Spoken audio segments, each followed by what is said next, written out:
Hello everyone and welcome to our first big pay-per-view event of the season, Money in the Bank. Tonight, we're going to have all championship matches as the Tournament of Champions comes to a close. And of course, the two big Money in the Bank events.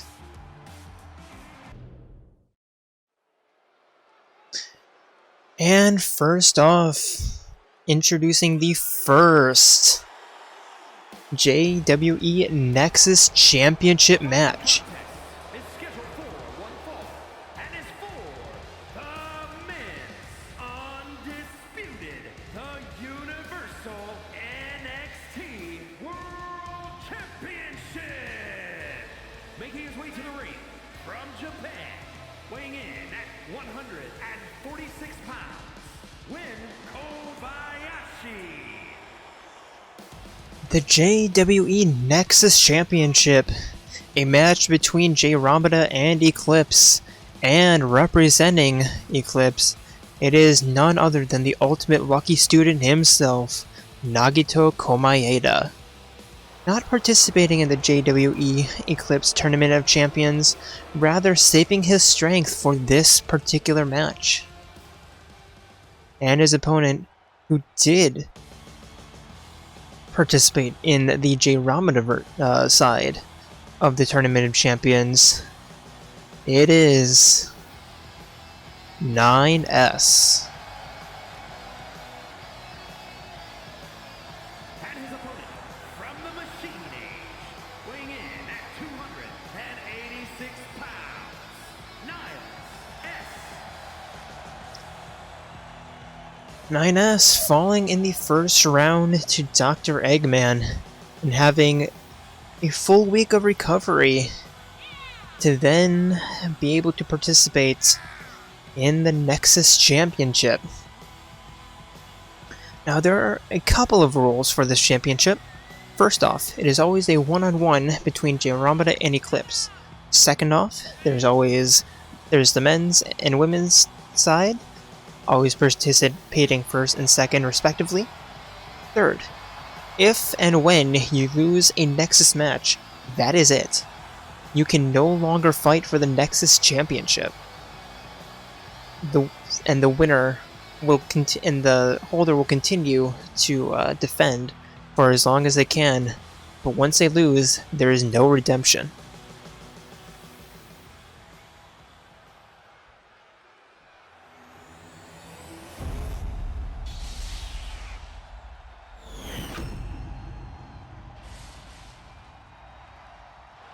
And we see the belt right here. The first JWE Nexus Championship bout is about to get underway. And Nagito immediately running towards 9S and dropping him with the jumping leg drop. And now working on that arm. An immediate offense from the ultimate lucky student here, and working on that ground and pound, just the hammer fist straight down into the skull.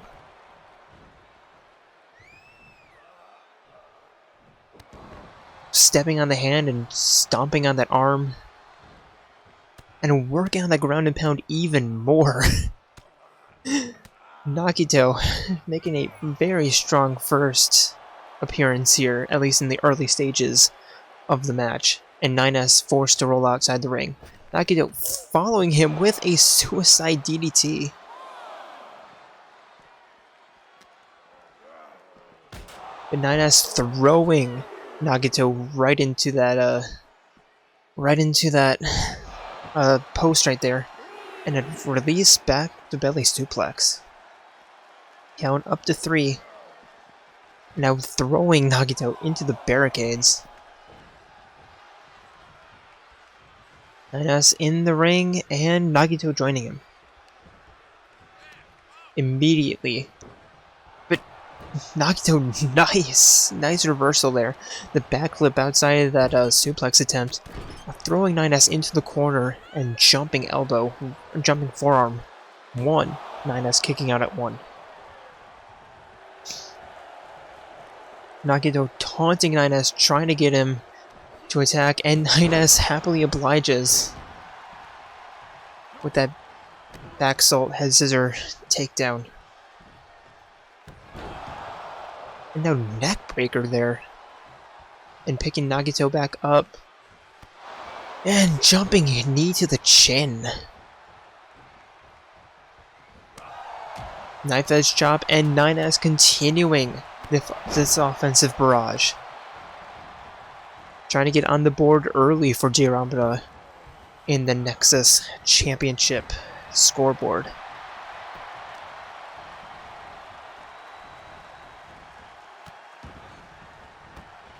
And 9S stomping on his hand even more.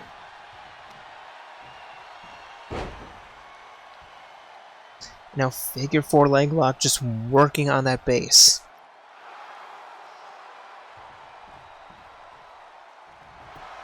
And an immediate pin attempt, 1. Nagito kicking out 1. Stomp to the wrist, and 9S continuing this offense.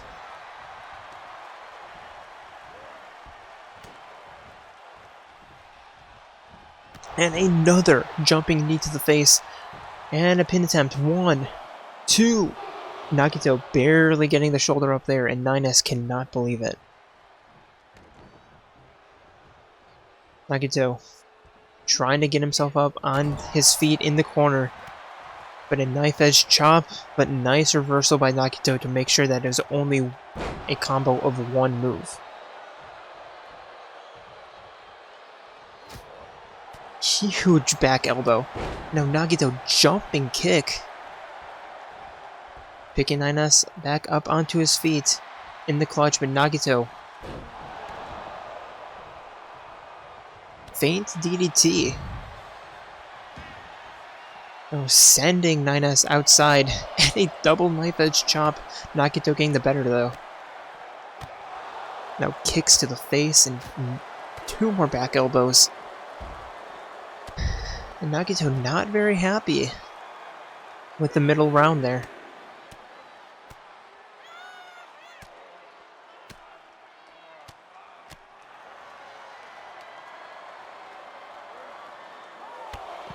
And a huge boot to the face outside the ring. The referee up to 4 in the count. And I'm not sure if Nagito hit his face on the inside of that the turnbuckle there or what, but he was stopped immediately. 9S joining him in the ring, and Nagito greeting him with the reversal. Now punch, and backflip, that backdrop for the cover. 1, 2, 9S getting his shoulder up. But I'm not sure if he can do it 1 or 2 more times. Nagito picking 9S up onto his feet, and a double knee to the face, and looking to finish things off here. And great reversal by 9S. And 9S immediately carrying that momentum into the suplex, and then the facebuster submission attempt, but Nagito with a very lucky rope break there. He is the ultimate lucky student for a reason. And another rope break. His toe just barely touching the rope. Jumping knee to the face by 9S.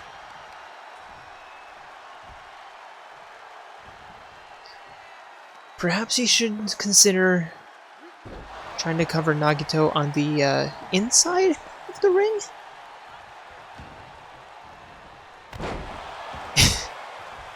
And a kneeing, or a kneeling knee to the face, and 9S looking to finish things off with another facebuster into the submission here.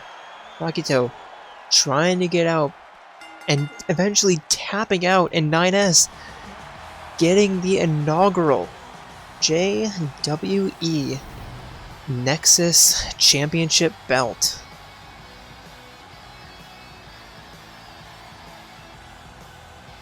After 2 rather unfortunate rope breaks, eventually getting Nagito locked in the center of the ring and just completely locking down there. Here is your winner, and new men's undisputed, the Universal NXT World Champion, Niles S. And our first champion of JWE, it is 9S. And for the women's JWE Nexus Championship bout, it is, introducing first, Humanity's Companion. And is for the women's undisputed, the Universal NXT World Championship. Making her way to the ring from the internet, Sophia. It is, from Persona 5 Strikers, Humanity's Companion. It is hi Sophie. It is Sophia. Making her debut here. Not just for the season, but overall. And looking to even the score after Nagito dropped. Yeah, after Nagito dropped his match. Sophia looking to break the curse of the Phantom Thieves, at least for the women's side.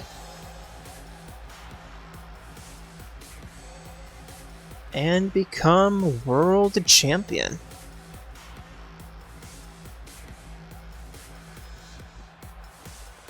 Don't worry, we've told her that this is all choreographed. It's not actual, like, we're not actually harming people. And her opponent, it is From Japan, Aigis.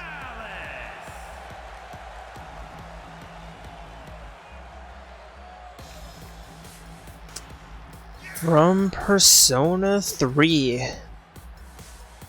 it is everyone's favorite waifu toaster, burning the bread, Aigis.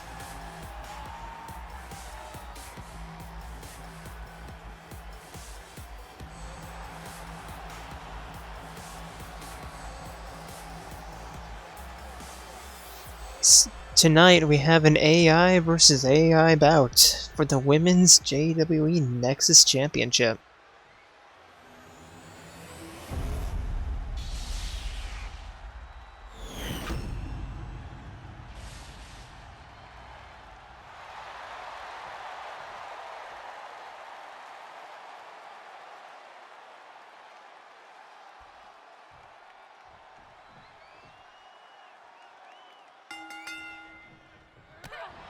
And Aigis immediately beginning the offense with a flurry of kicks.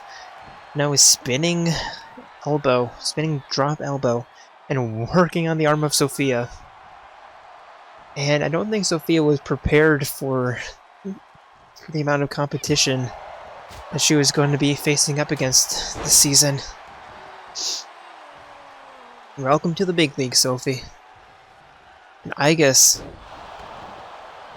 with that feint DDT, now climbing up top and looking to fly high here. Front flip corkscrew splash. One, and Sophie getting her shoulders up right after one. And now Aigis stomping on Sophie, first on the shoulder and then on the back of the head.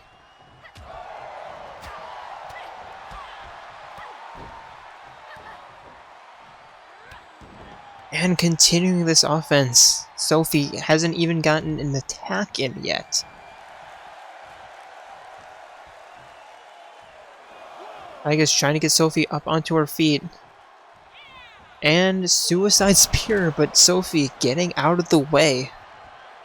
Now kick to the back. But Aigis pushing her away. And a knee to the stomach and knee to the face. Referee on a bit of a quick count here, all the way already up to 4. Now up to 5. Aigis throwing Sophie into the ring after a very short stint of offense by Humanity's companion.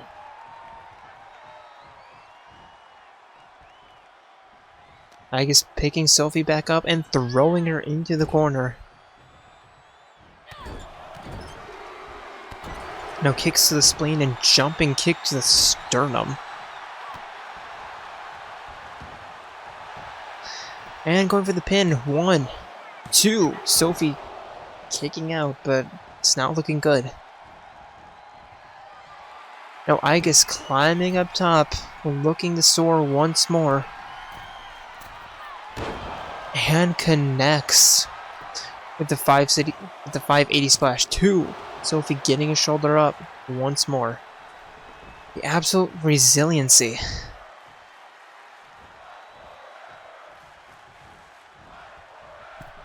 Aigis climbing up to the middle rope this time, just peering down at Sophie. Pushing her away not once but twice. Not allowing Sophie to get any offense right now.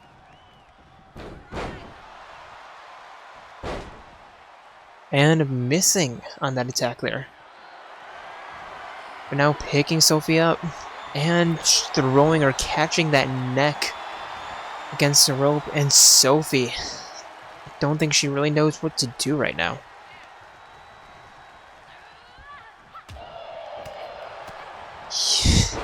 Huge fists by Aigis. Sophie dodging, but not for long. Aigis continuing. And the spinning drop kick there. Spinning hurricane kick. Climbing up top. She has dove from 3 corners. Connecting on each of them. Sophie finally getting some offense in the ring, but Aigis immediately putting a stop to that as she with the reversal. But Sophie continuing this offense with the Irish whip, but missing. Irish whip into the Irish whiff. Now jumping facebuster.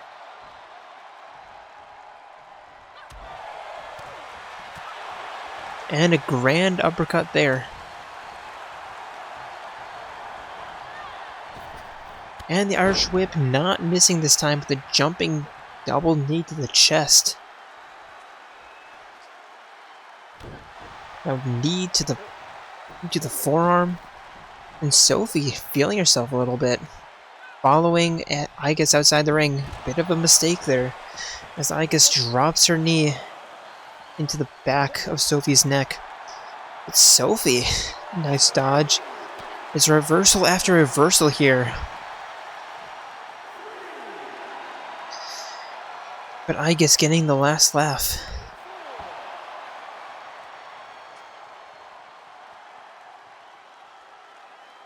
Now hammerlock, lever pull, bringing her arm right into the outside mat and stomping on that forearm.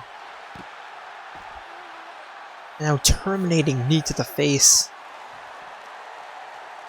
Referee all the way up to 6 now. Aigis throwing Sophie into the ring and climbing in at the count of 7. Aigis completing the trip around the world. Preparing to dive off of the final corner and once again connects. 1, 2, and Sophie unable to kick out as Aigis makes it a sweep for Jayromada here tonight when it comes to the Nexus Championships. And Sophie unable to muster much offense during the match at all. It was all Aigis. Capped off by a trip around the world. Undisputed, the Universal NXT World Champion, Alice. And Aigis once again making it a sweep for Jayromada. and will defend the Nexus Women's Championship bout at our next pay-per-view event.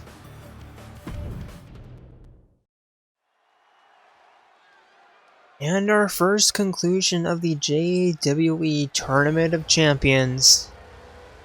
Introducing first, it is the Double Dragons. The following contest is a tag team match set for one fall and is for the Women's Undisputed Impact, the Tag Team World Championship. On the way to the ring, the Lucha Dragons. Chie and Yukiko making it to the finals after defeating the Diamonds of An Takamaki and Haru Okumura, and will try to stake a claim at the first JWE Jayromada Women's Tag Team Championship.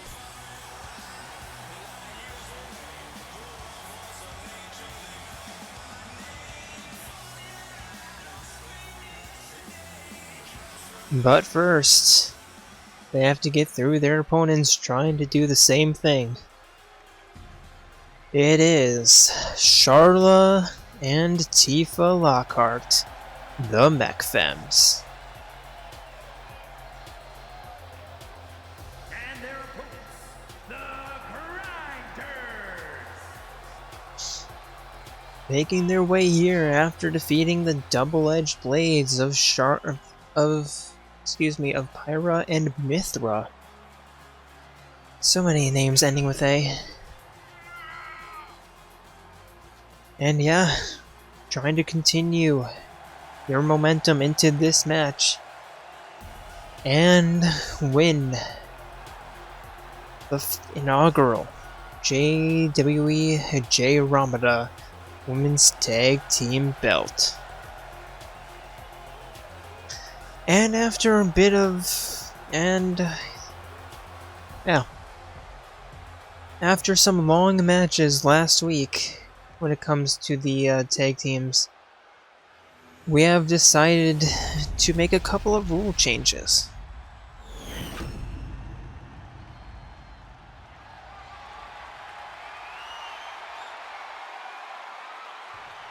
See the belts there? First of all, it is a 25-minute match. And second of all, 5-second countouts, as opposed to the usual 10. And Yukiko immediately getting Charlotte in the clutch and sending her up against the ropes. And a back shot, and a backbreaker there. Getting Charlotte in the clutch again, sending her into the corner. And immediately tagging in Chie for a tag team attack here. Double back flipper, and Chie immediately looking for her finisher and connects with the tornado kick. And going for the immediate pin. 1, 2. Charlotte. That was almost the quickest match. Oh yeah, also competitors are allowed to do a finisher early on, but only once. And Chie cashing hers in and almost getting it done within a minute. And Chie continuing this offense with that jumping knee to the face. And picking Charlotte up, but Charlotte immediately getting out of that clutch.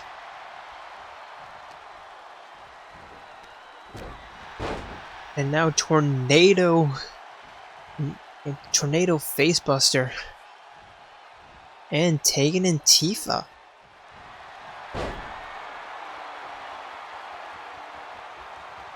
Tifa locking in Chie. But Yukiko immediately breaking it up.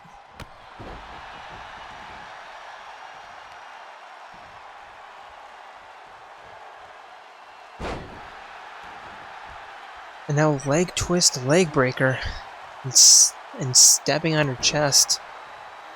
And Tifa not taking any prisoners as she tags in Charlotte once more.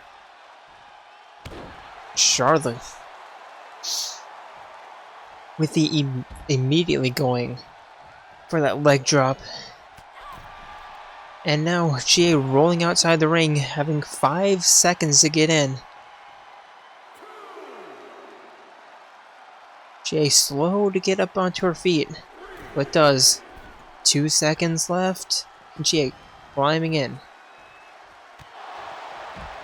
And Charlotte attacking Yukiko there. But GA sending her off the apron herself with that spear, and now attacking Tifa. Tifa with the reversal. And now it's a 1-on-2 here. And Charlotte immediately locking in with that somersault headlock. GA, can she get out? Yes, she can. Punching the side of Charlotte. Now sending her in the Irish whip and jumping kick there. Pin attempt, but Tifa immediately going for the break. But Charlotte with the rope break before she can. And GA with another tornado kick there. Going for another pin. And Tifa immediately breaking that up once more.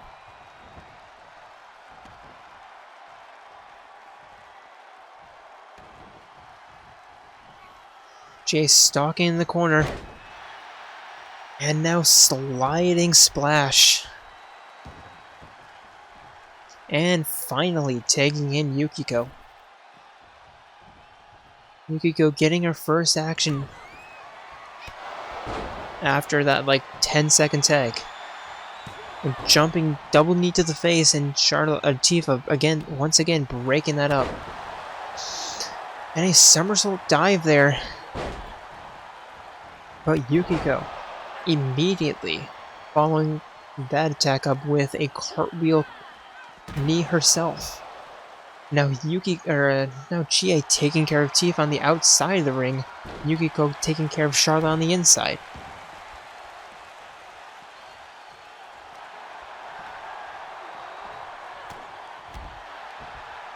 Punch, and now just scraping the scalp of Charlotte, sending her into the corner. But Charlotte, nice reversal. Now the spear. Picking Yukiko back up. And kick. And the somersault stunner. 1. GA break that up immediately.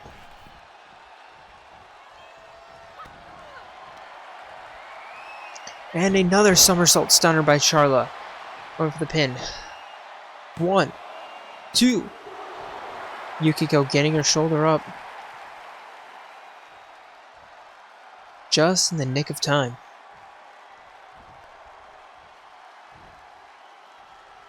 Tifa being tagged in.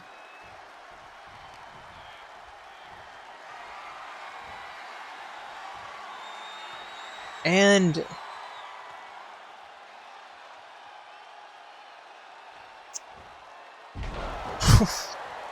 the stalling suplex there. Now dragging Yukiko in the center of the ring for no hope of a rope break. Picking her up, but Yukiko with that reversal. Tifa immediately up on her feet and getting Yukiko in the clutch, sending her into the Mech Femmes corner. And the Mech Femmes going for their first tag team attack here, sending Yukiko, her neck directly into the turnbuckle. And now Charlotte hitting the stunner. Chia desperately trying to get tagged in, but Yukiko way too far to even make that a possibility. Charlotte looking for her third stunner here. Never mind. An arm lock. But Chie breaking that up. Coming to her best friend's aid. Now Charlotte kicked the lumbar. And stalking Yukiko, she gets up and sleeper hold here. Locked in, but Chie breaking up, but not before Yukiko taps out. And the Mech Femmes getting their first, getting the win. And winning their section of the Tournament of Champions.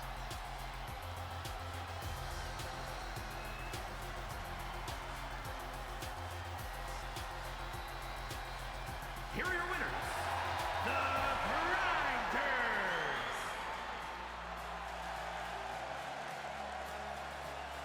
Well-deserved victory by the Mech Femmes here. And they're going to be riding this high for a while, I believe.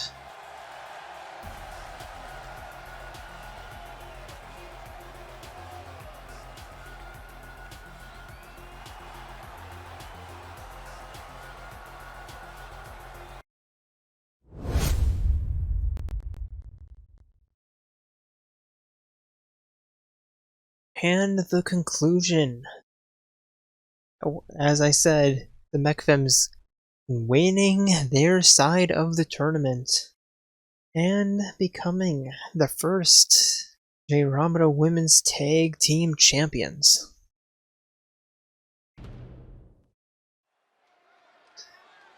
And next up, the match for the Eclipse Women's World Championship, or for the Women's Universal Championship, excuse me. Is scheduled for one fall and is for the Women's Undisputed Hybrid, the Universal World Championship.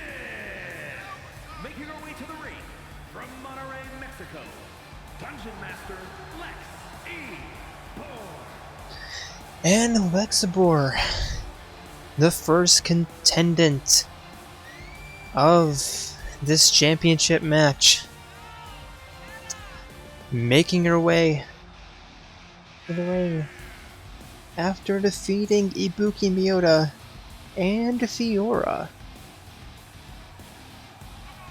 And now looking to cap off this winning streak with the women's belt. Making very quick work of both of her opponents. Let's see if she can make it 3 for 3.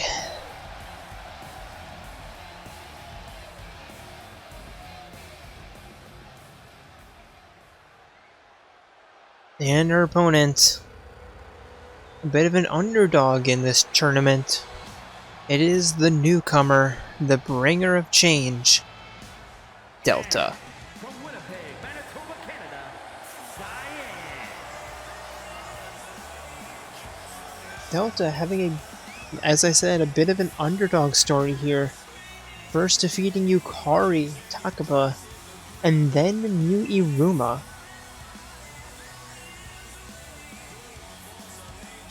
And now,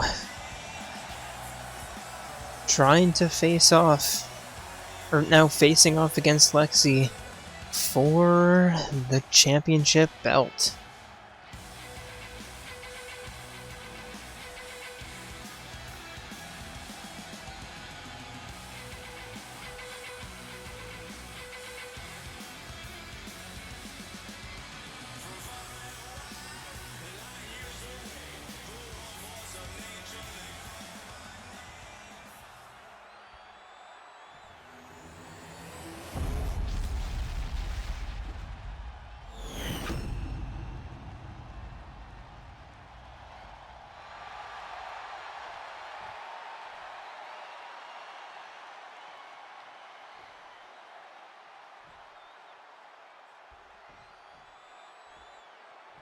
And here to go, Lexi getting a bit of a head start, starting a little bit further away from her corner than Delta, and getting those kicks in early.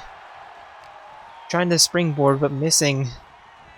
Delta getting a little bit of offense, but Lexi just immediately bringing it back. Now working on that arm on the eastern ropes there. Now the ground and pound.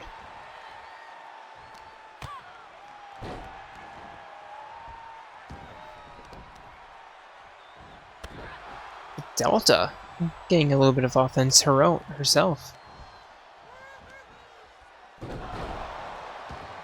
Knee to the neck there. And now kick to the upper thigh.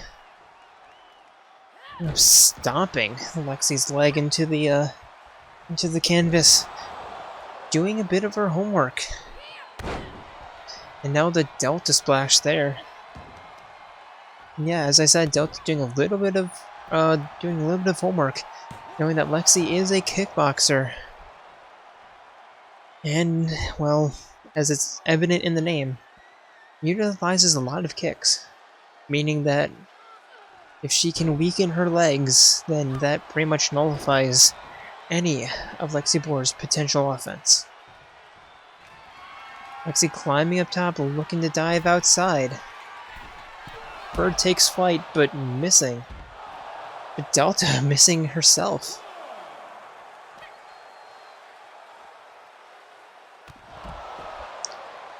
Lexi with a knee neck breaker herself. And now an arm breaker.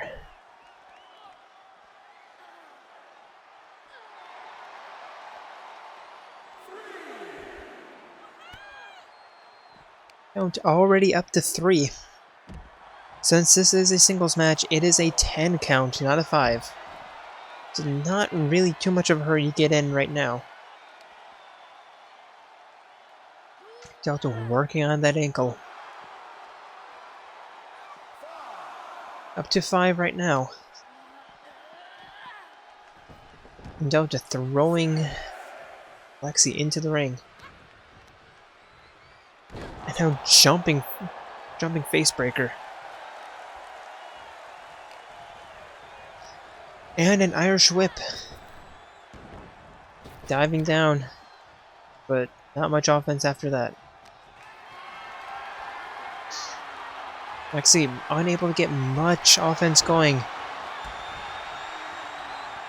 As she takes that rope to the throat. Middle rope splash by Delta connects. Now, the ground and pound.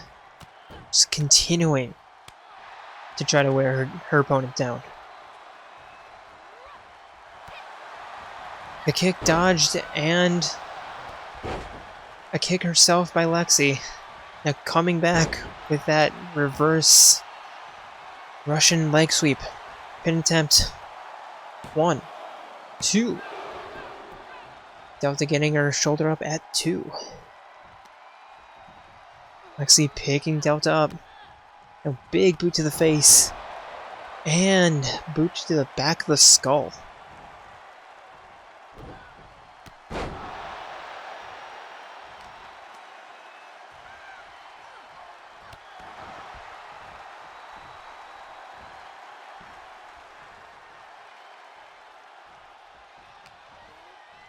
The clutch. And a big hip toss there by Lexi into the 12-6 elbow.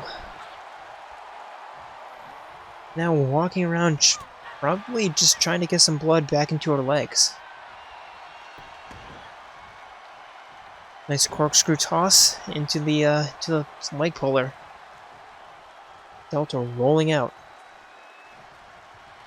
Excuse me, rolling to the apron. Allowing Lexi to spear her off. Now Lexi following her with that drop kick right into the announcer's table. A little bit too close to the action right here. Hyperextending that elbow with the kick. Now figure 4 leg puller.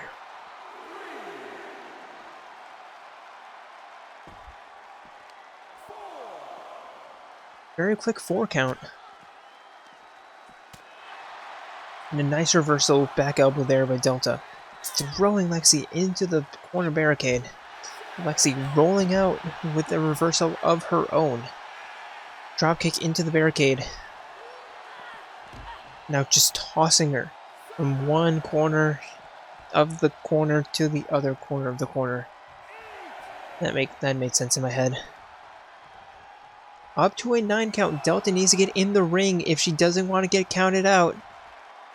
And unable to. And Lexi, a bit of an anticlimactic win there. But a win is a win.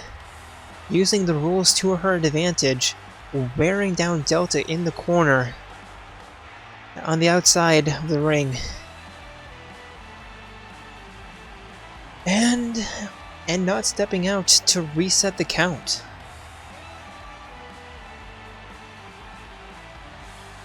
Yeah, a bit of an anticlimax.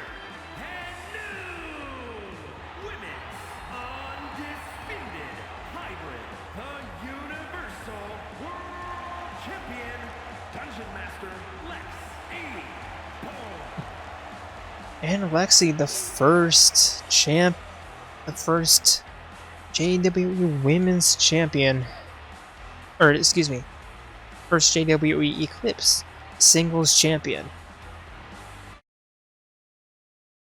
And concluding yet another side of the Tournament of Champions. And yes, the number 2 seed Lexi, World Champion.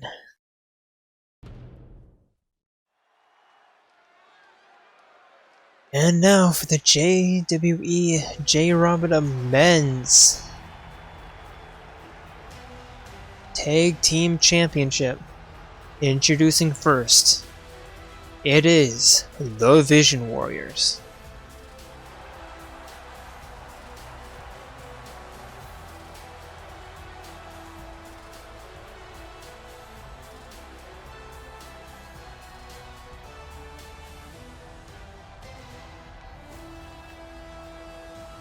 The following contest is a tag team match set for one fall and is for the men's undisputed Impact, the Tag Team World Championship. On the way to the ring at a combined weight of 400 pounds, the Brain Busters. Ryan and Shulk making it to this match after defeating Rex and Zeke, the Zekinator. And now are one win away from championship glory. But standing in their way,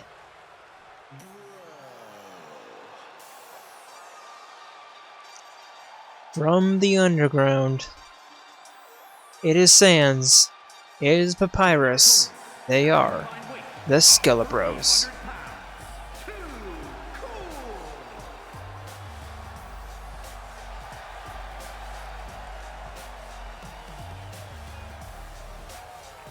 The Skelebros making it here after defeating Mondo and Ishimaru Kiyotaka.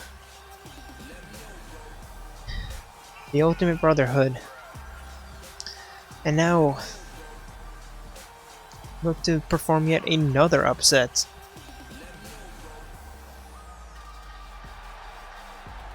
To look for championship glory.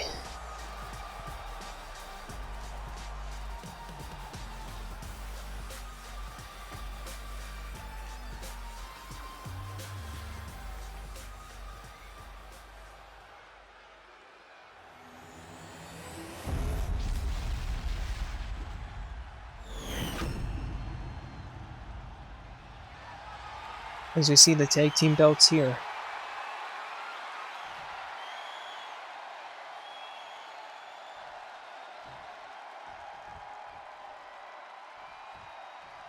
Ryan versus Papyrus starting us off. And Ryan looking over to Shulk for what to do. And immediately getting punished with Papyrus. Getting punished by Papyrus with that early offense. But Ryan easily punching his way out.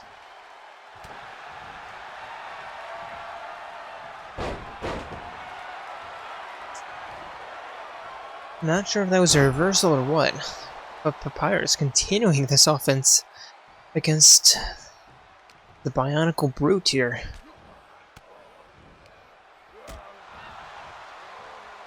But Ryan elbowing out himself.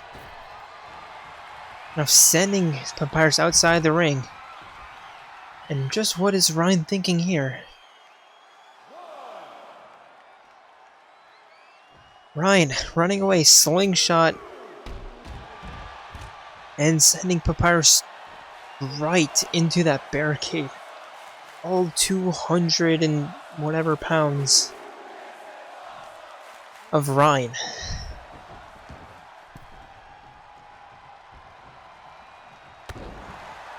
Nice elbow drop there. And now Ryan tagging in Shulk. Shulk immediately climbing up top, looking to dive, jumping elbow drop, but missing. But undeterred with that Irish whip. But Papyrus with the reversal. Now left jab there into the twisting neck drop. Now tagging in Sands.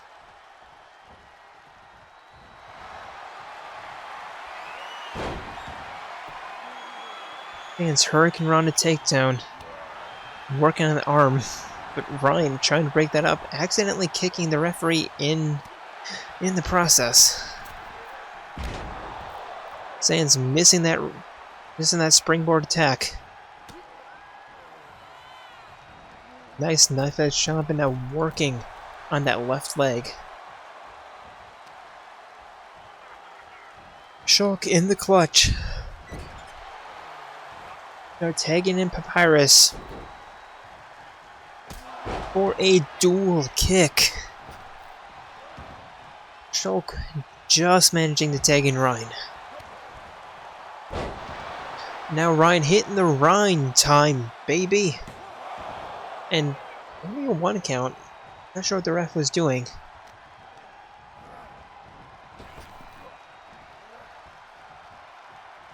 Now Ryan, absolute power to pick him up and just toss him onto his back.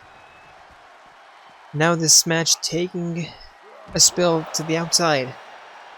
Again, only 5 seconds to get in. Ryan tossing Papyrus into the corner, or into the ring, excuse me. Allowing Papyrus to tag in Sands. Not entirely sure what the idea there was.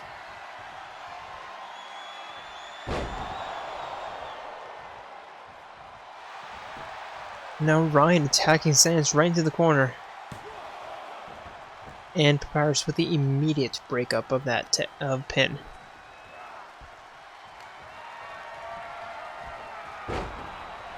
One, two,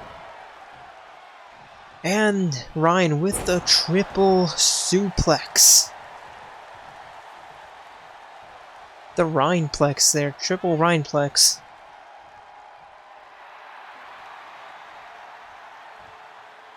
Now Shulk trying to get Sands up onto his feet.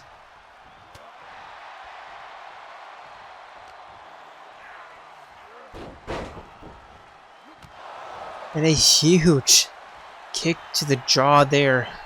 Sands a little bit disoriented, but finally managing to tag in Papyrus.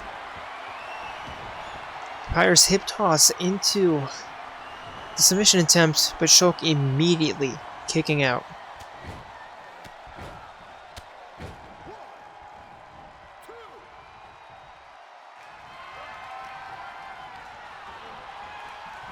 Papyrus Irish whipping Shulk into the corner. Now from coast to coast. And Papyrus looking for the too cool. With the cool dude. And connects. And now Papyrus with the Bone Trussler. Ryan immediately breaking that up. But Papyrus jumping up top, feeling all the momentum in the match. And now backflip splash. 1, 2. Shulk getting his shoulder up before Ryan can break it up. No matter what, it don't matter. The match continues. Papyrus tagging in Sans. And now Sans with the Gaster drop. Looking to finish things off here. But Shulk, nice reversal using the power of the Monado to his advantage there.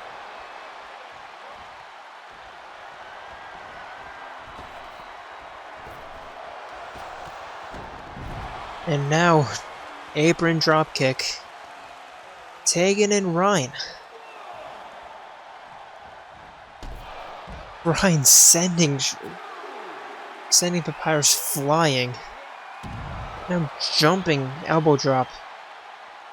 Resetting the count. But just attacking Papyrus. Making sure that he lays down. Ryan getting a little bit caught up on the ropes with that splash attempt, allowing Sans to get out of the way. Not sure that was exactly what Ryan had intended. Now that allows Sans to get the offense.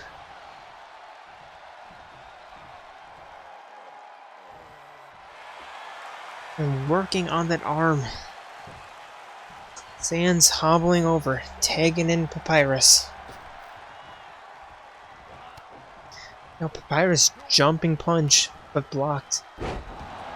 And Ryan hitting the wild down. Tagging in Shulk, not going for the pin attempt quite yet. Shulk with the Monado Buster there. Pin attempt, but Sans immediately breaking that up for the 1 count.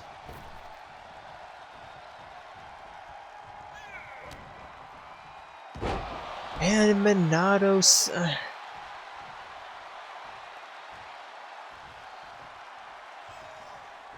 Monado... Why am I forgetting that? Why am I forgetting what it's called? Nice reversal by Papyrus.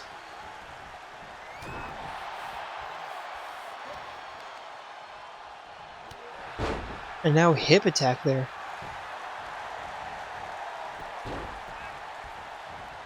And Shulk breaking that up. Sans unhappy with that, and now as he sends Shulk outside. Now Papyrus the only man left in the ring. Backflip dropkick on to the outside connects by Papyrus. Now sending Ryan tumbling inside.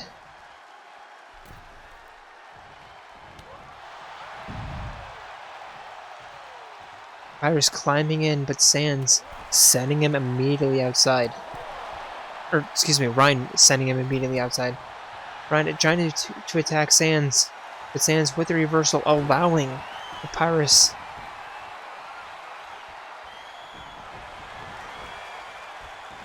to get that submission attempt, but Ryan immediately powering out. And this match completely devolving now.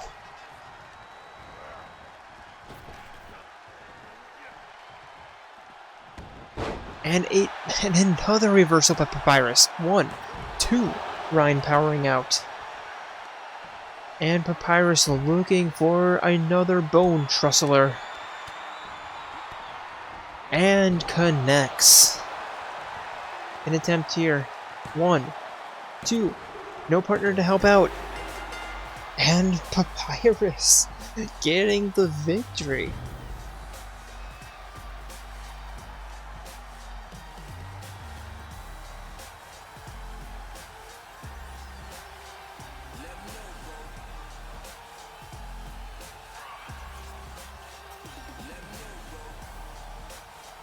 That was mostly Papyrus.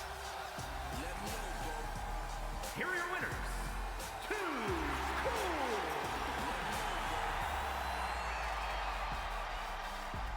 And our new JWE Men's Tag Team victors. It is the Skelebros.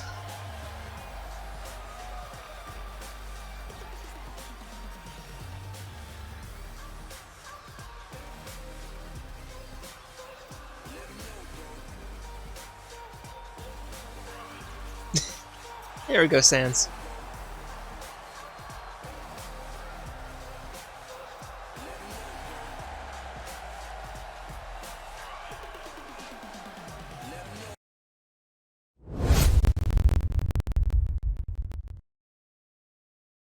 As we see the conclusion of the men's side of the Jayromada Tag Team Division, the Skelebros indeed becoming champions of the world. Now, ladies and gentlemen, it is our first main event of the evening. It is the Money in the Bank match. Introducing first, it is Aoi Asahina. Making her way to the ring from Japan, Hina, unable to make it to the final round of the Eclipse Women's Singles Tournament, but now fighting for redemption here, as she can win the briefcase and have a contract for a championship match at any time she wants. The winner of this match gets that contract.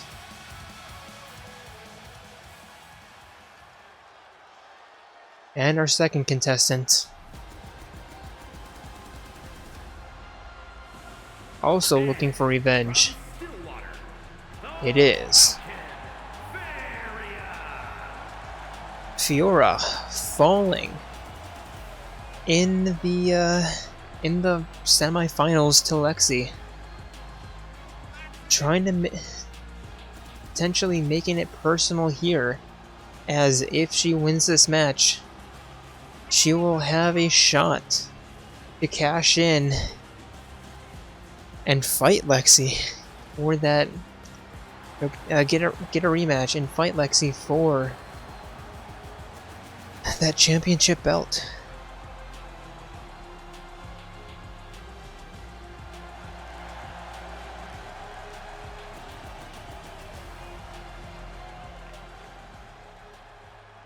And our third participant,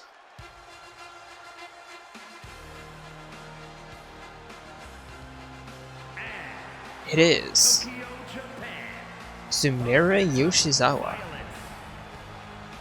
It is Sumire Yoshizawa falling to Mew in the first round of the tournament. We're looking to make a splash here.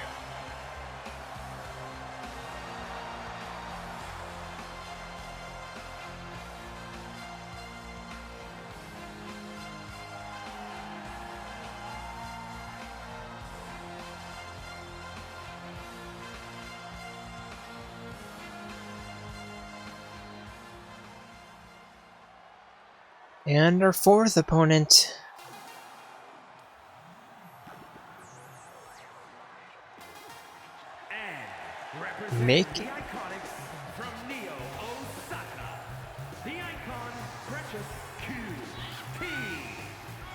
making her initial debut here of the season, it is Poppy QT.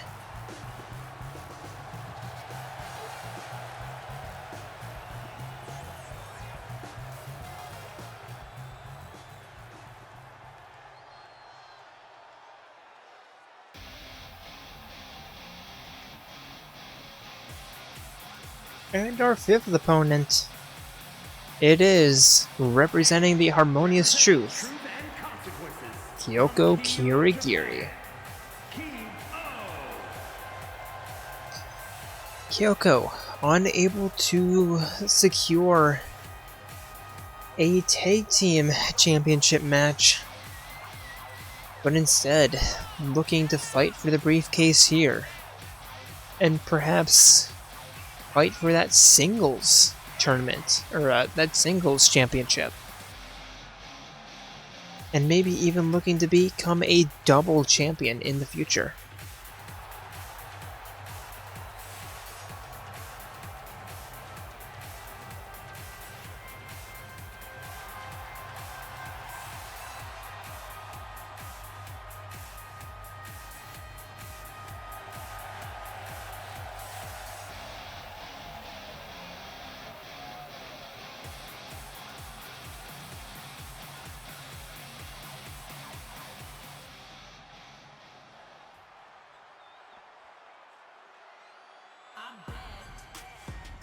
And opponent number 6. From Japan, the engineer's beautiful May Iron.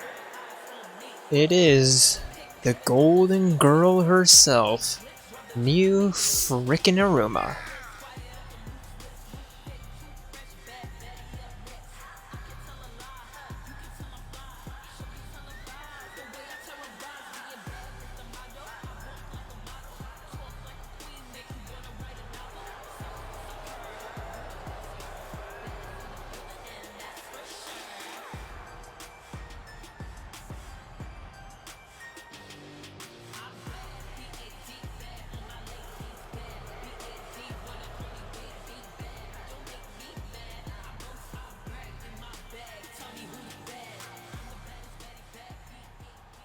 And opponent number 7, if I'm counting correctly.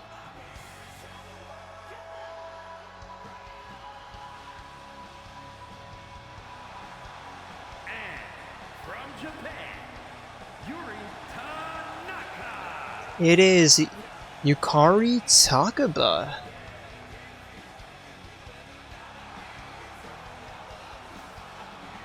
Trying to reload her championship.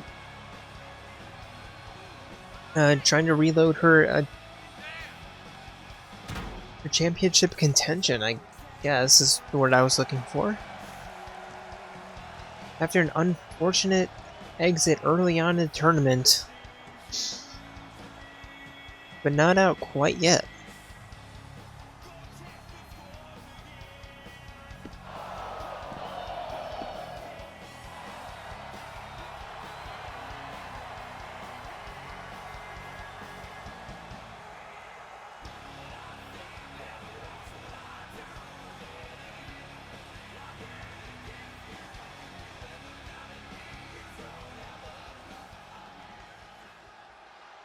And last but not least, it is From Japan, the icon Ivy Maria. it is the iconic Ibuki Miyota. With the first round exit coming to her thanks to the eventual Eclipse Women's World Champion. But Ibuki, unfazed, telling me that this was actually the match that she was looking forward to. An 8 women, or as she said, 8 sexy women ladder match. Or excuse me, 8 beautiful women were her words. 8 beautiful women ladder match. Her words, not mine. And immediately, chaos in the ring. As fighters looking for their fight partners, for their dance partners, and Miu dropping Yukari, or excuse me, Miu dropping Sumeri on her face. Very reminiscent of the first round of the tournament. Now, Now Ibuki sending Mew for a run with that Irish Whip. Mew with a jumping facebuster on Yukari. And yeah, chaos outside the ring. I have no idea what to focus on.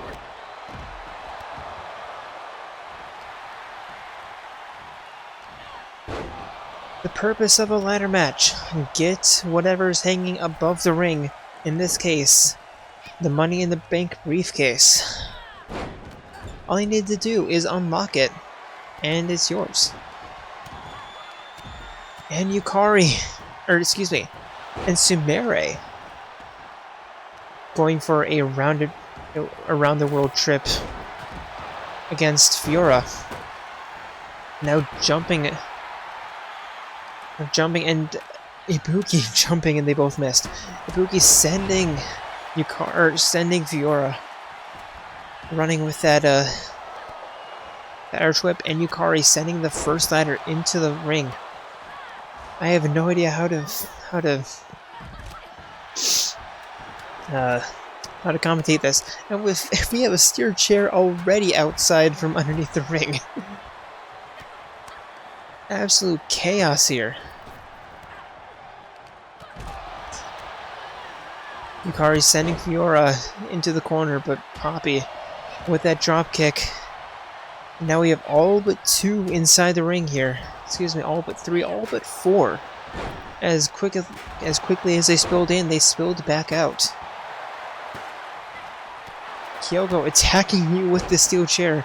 Ibuki breaking that up though.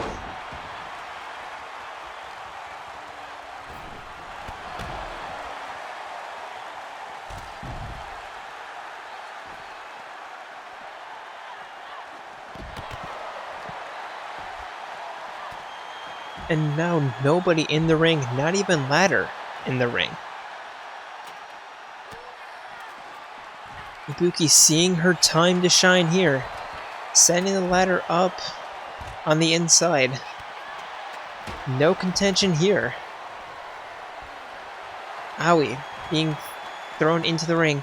Ibuki climbing up top, getting her first to get her hands on the briefcase, but not enough time. Both her and Aoi being sent to the ground. 2 ladders, 4 women inside the ring.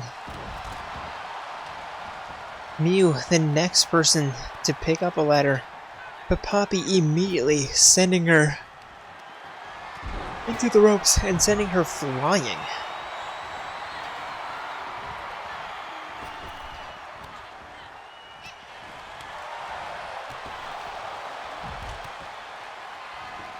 Sending Yukari tumbling outside the ring. Now jumping facebuster there. Ibuki a little bit stunned, and now we have 3 ladders in play. Mew sending a ladder into the spine of Sumire. Now tilt-a-whirl takedown. Poppy on Aoi. Mew attacking Poppy, and we have 3 ladders in the ring. Do we have enough? Mew sending Aoi outside, and now Fiora and Mew, the only people. Excuse me. Fiora and Mew, the only people inside, but now Poppy with that ladder. Attacking Mew. Excuse me, attacking Fiora. And Mew setting up shop in the middle of the ring. And a failed attempt there by Fiora. Yukari attempting to climb up, but a victim of collateral damage there. Having the ladder closed on her fingers.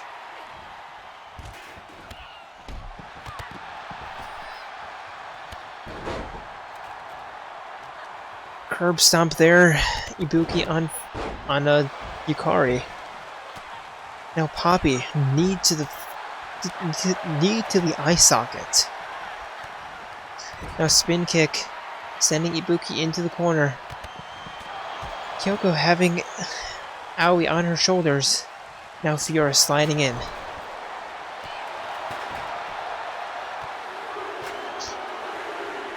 Sumire kicks to the chest. Now spin kick. Ibuki is still a little bit stunned.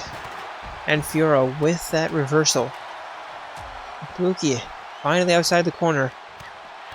Fiora setting up shop in the middle of the ring, but not climbing up quite yet.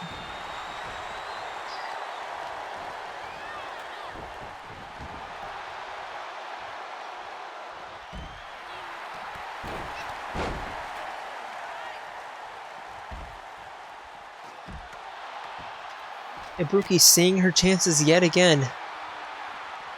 Climbing up top, getting her hands on the briefcase and looking to unbuckle it.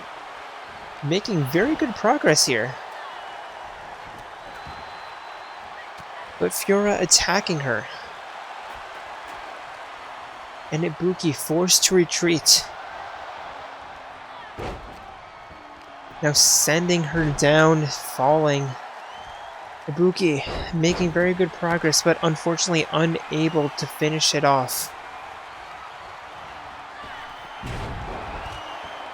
Powerbomb there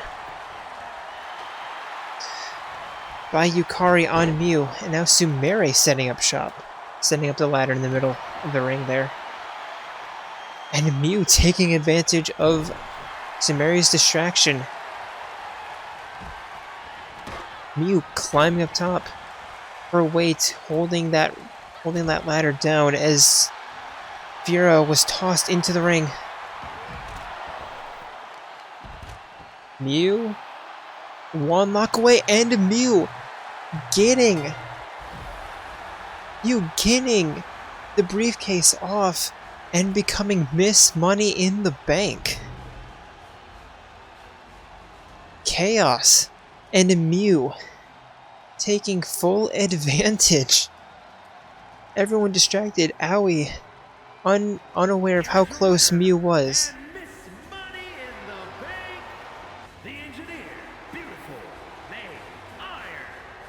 And Mew getting that Money in the Bank victory.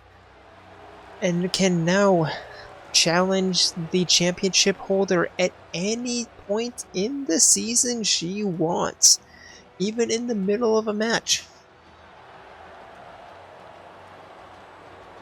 All the power lies in Mew's capable hands.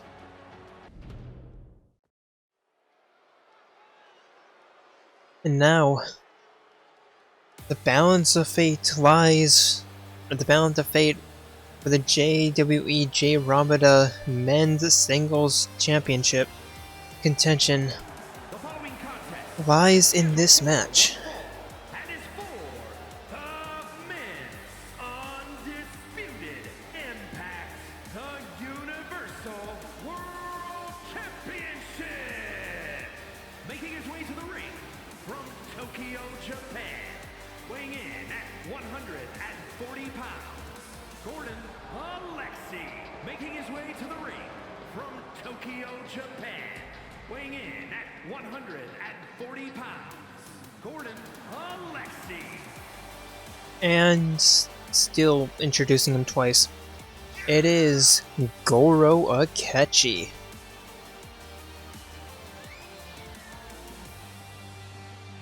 First defeating Zenkichi, and then in an upset victory against, I believe it was Keanu Reeves last week. Now looking to win it all.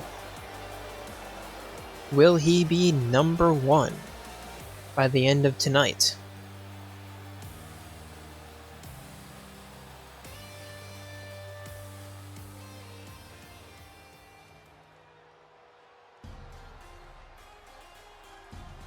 But first, his opponent, the diabolical Dr. Eggman.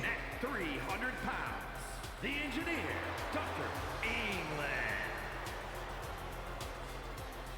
Eggman first defeating 9S and then taking care of Akihiko Sanada pretty handily.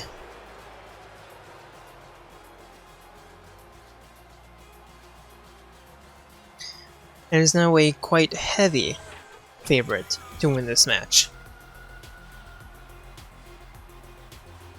See what I did there?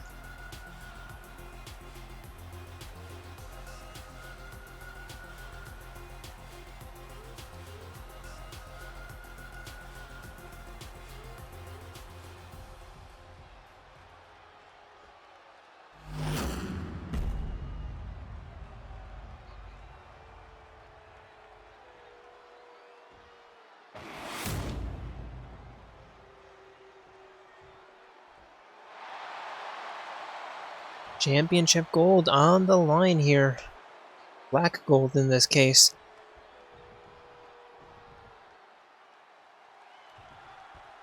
We have a welterweight versus a heavyweight in this match.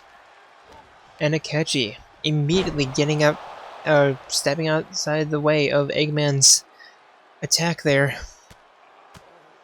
Punches to the face.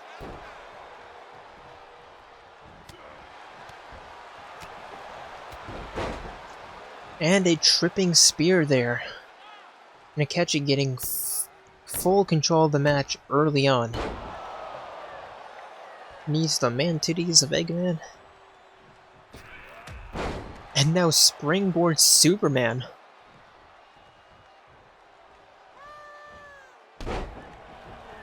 Now stomp to the face. Eggman still unable to get any offense.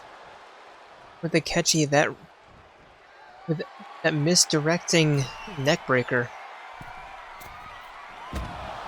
And now top rope stunner.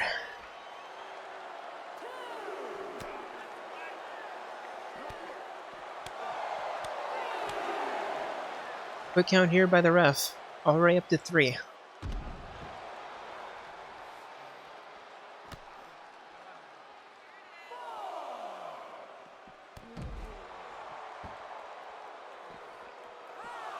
Jumping, kneeling face, and Akechi picking Eggman up and just tossing him inside the ring. Akechi showing off his absolute strength in Persona form. Eggman having enough, picking him up and going for a submission. But Akechi elbowing himself out.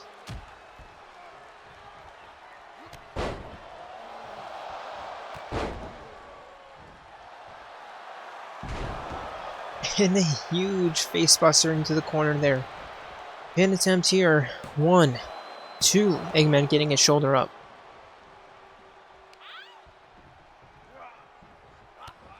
And Akechi.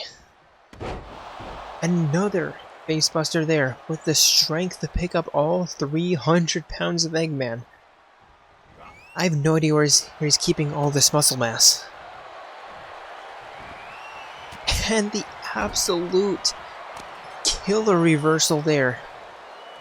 And Akechi just continuing this offense.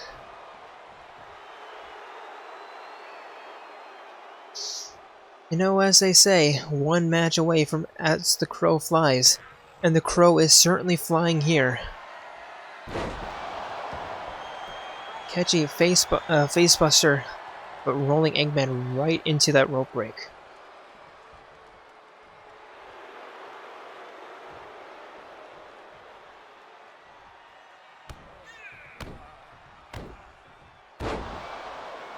And yet another match tonight.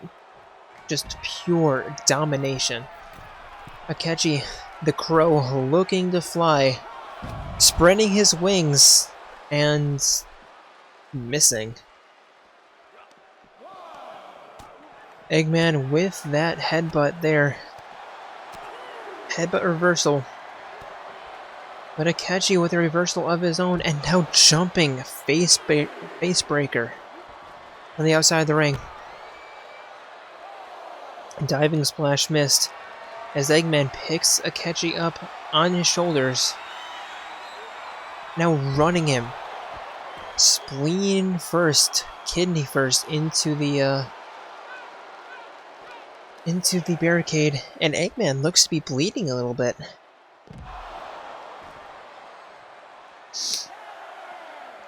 Rolling backbreaker up to a 7 count.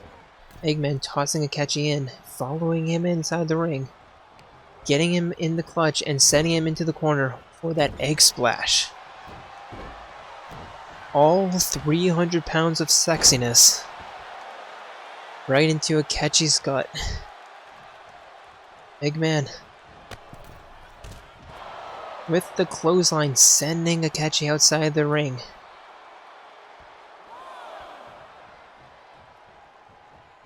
Now stalking him. Akechi, a little bit slow to get up onto his feet, but does.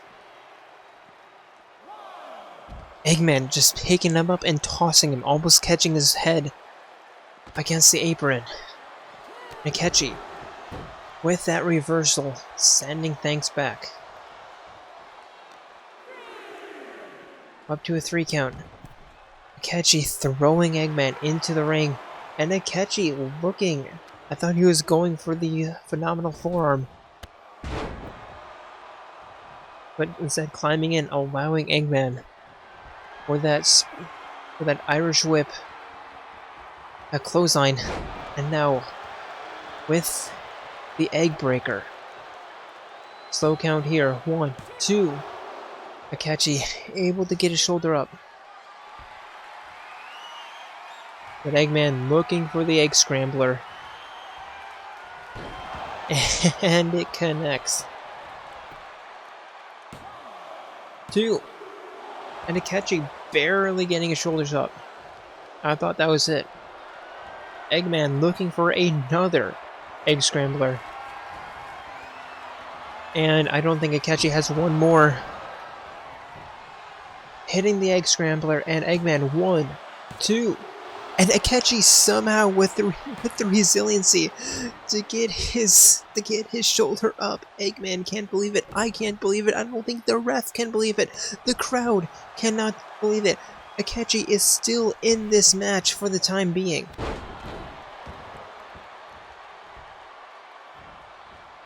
And Eggman looking to double up on the leg drops, but Akechi rolling out of the way there. Fool me once, shame on me. Fool me twice, shame on you.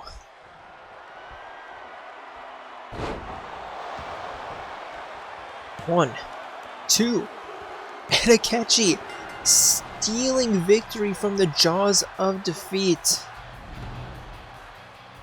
And a huge victory there by the Detective Prince himself.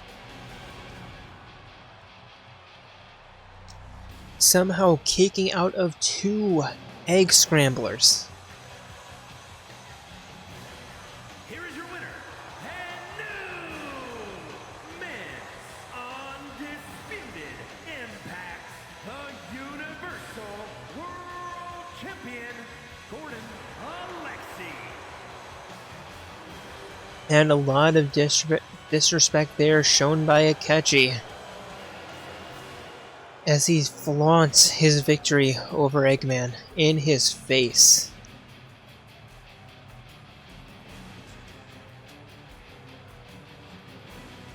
I think this is just the beginning.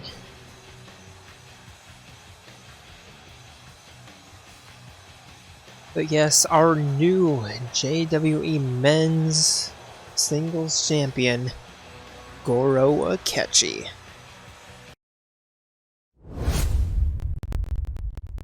To look at our final tournament table here. The 5 seed Goro Akechi winning the tournament, and with it, the championship belt. And for the JWE Jayromada Women's Singles Championship, introducing first, it is the bewitching witch herself, Bayonetta.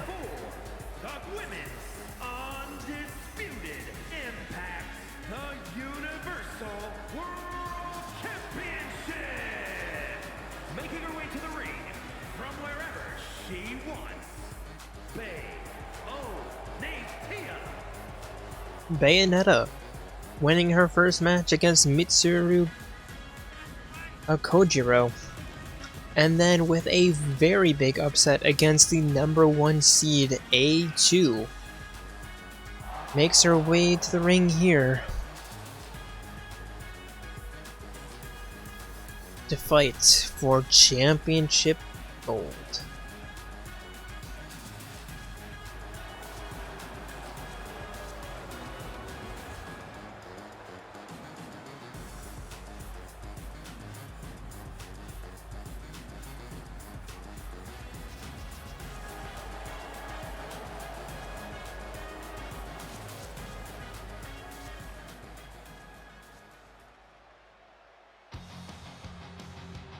And her opponent, And from the pits of hell, the Punisher, Arena. the underdog from the underground. It is the Undying one, Undyne. Taking care of Lucina in her first match, and Tenko Chabashira after that. Facing off against Bayonetta for the championship belt.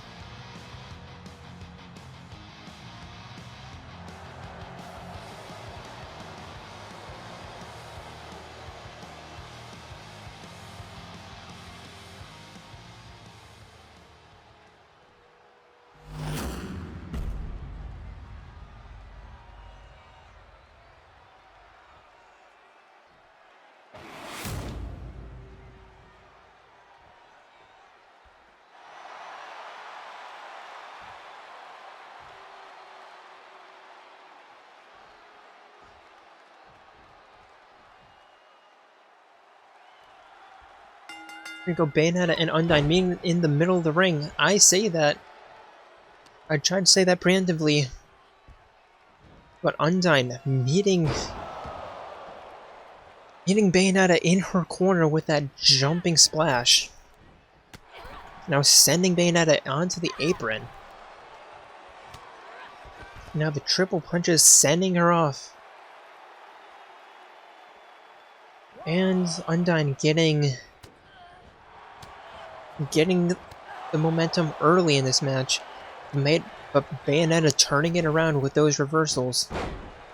Now Irish Whip has scissor takedown, only a 1 count though.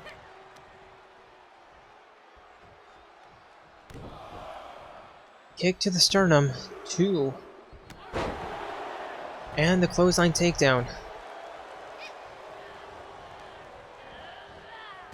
Breakdance backbreaker, missed there by Bayonetta, and Undyne pulling on that arm, stomping the face.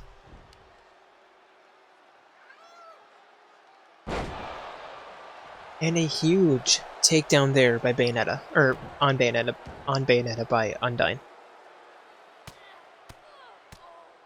And now the headlock punches from behind, sending Bayonetta rolling into the corner. Undyne running, spinning elbow into the corner and stomping on the sternum of Bayonetta.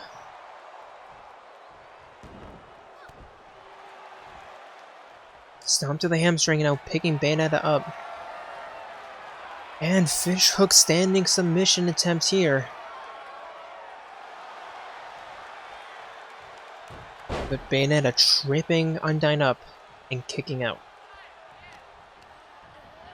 Undyne unfazed, sending Bayonetta into the corner with yet another spinning elbow. But Bayonetta with that reversal and release suplex right onto the edge of the apron. And now round and round Undyne goes. That dizzied me just watching that. Tripping leg sweep, sending Undyne flat onto her face and now picking her up. Now standing kick to the chest. And setting her down with yet another powerful clothesline. Undyne rolling out of the way and going for that spear. But a little bit too close to the ropes for that rope break. Now Undyne trying to get her up onto her feet. Jumping double leg kick.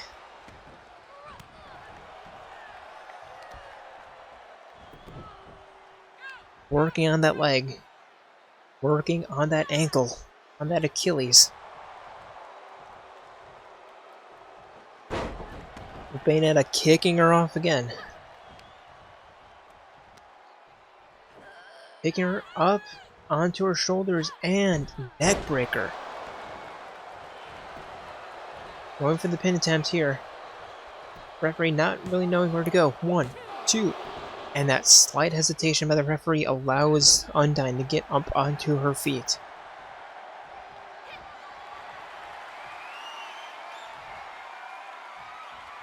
And Bayonetta going for the witch chime drop. 1, 2. Undyne kicking out.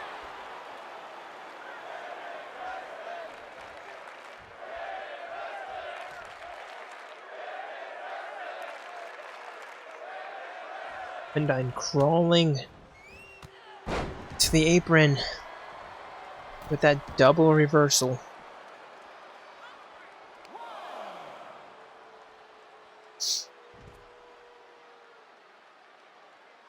Now heel hook backbreaker is working on that leg and that hamstring. Picking Undyne up and powering her down with that power bomb on the outside the ring. Now picking her back up, and Undyne needs to get in this match quickly if she wants to win this. And Undyne picking Bayonetta up and sending her throat up across the ropes. Now face full of canvas there. In the clutch. And fishhook bridging suplex. Into the spinning drop. Undyne showing why she is in fact undying. And now rolling facebuster. And dropkick to the upper spine. Undyne getting her second win here, but for how long? Knee to the inside of the elbow. And now kick. Undyne. Fish hook suplex. Going for the cover.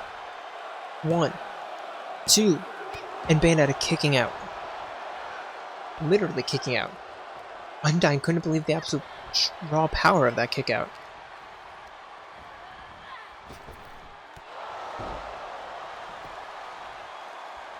With the bayonet kick there, but Undyne only staying down for a count of 1, and a great block there.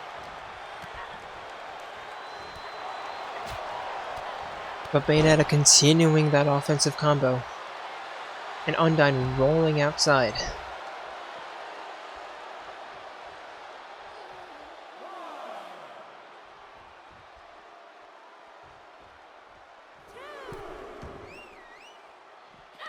Bayonetta meeting her on the outside of the ring, but a huge right hook there by Undyne, sending her back inside.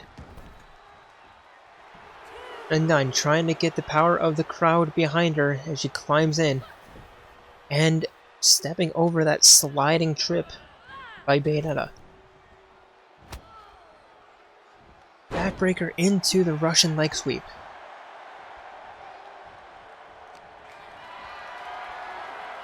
And now Undyne picking her up in that fireman's carry, and once again, sending her throat right across the ropes. Undyne climbing up top. Looking to fly here. The flying fish splash. 1, 2. And Bayonetta unable to kick out, and Undyne continuing her underdog performance. Getting that victory.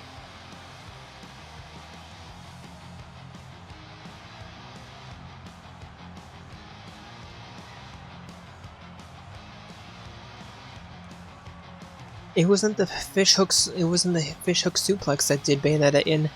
It was the flying fish splash.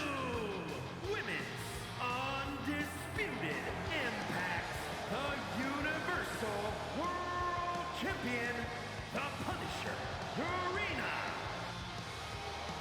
And Undyne getting her first championship here, going undefeated in her time in JWE so far. Not a bad start. Not a bad start indeed.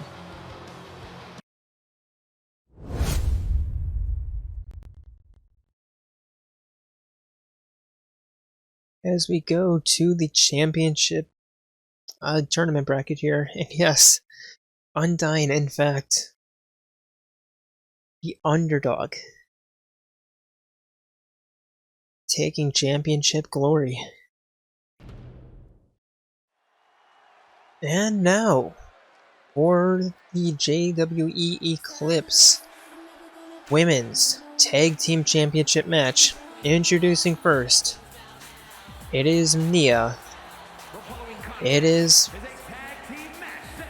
Melia. It is the third. Undisputed hybrid, the Tag Team World Championship. On the way to the ring, the Queen.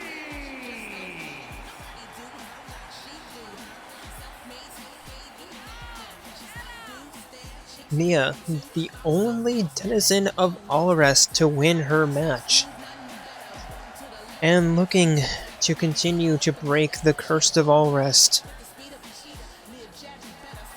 And Melia, her tag team partner.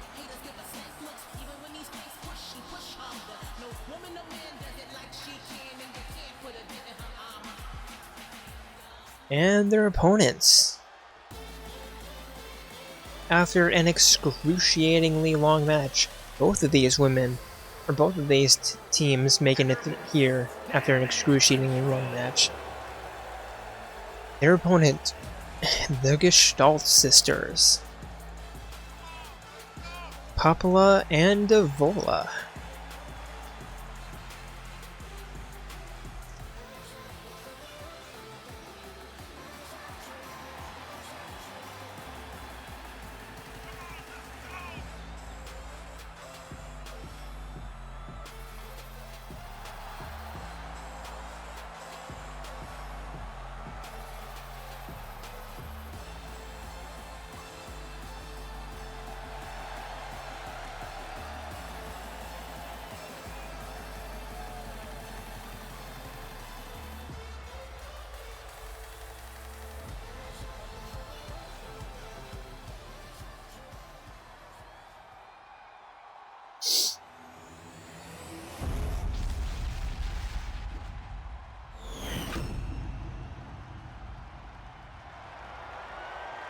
As we see the belts here.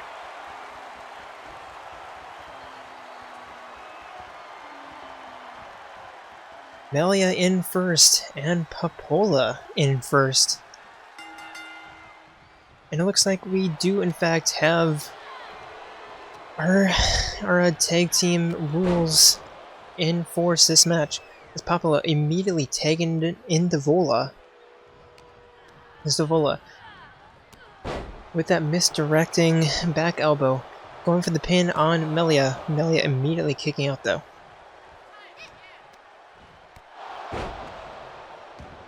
Taking Papola back in. And sending Melia on her way outside. Remember, we only have a 5 count in these tag team matches. And Melia immediately climbing back in. A corkscrew backsplash by Papala, and now knee to the face. Melia looking to tag in Nia, but Papala not allowing it.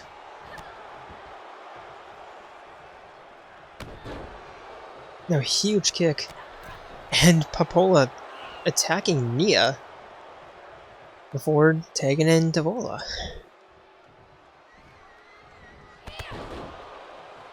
Devola with a drop kick of her own right there. One. And Melia kicking out. Nia not even helping her. Melia, nice rollout of the way there. And now trying to get some offense of her own going. Sending Devola up against the ropes. And now launching herself. Knee to the bridge of the nose. Now pin attempt a little bit too close, so we might have a rope break. One. Yes, we do.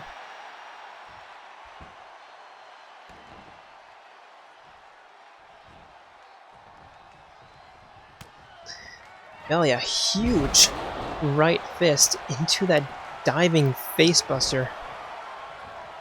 And Devola breaking that up. Nia finally tags in for the first time this match.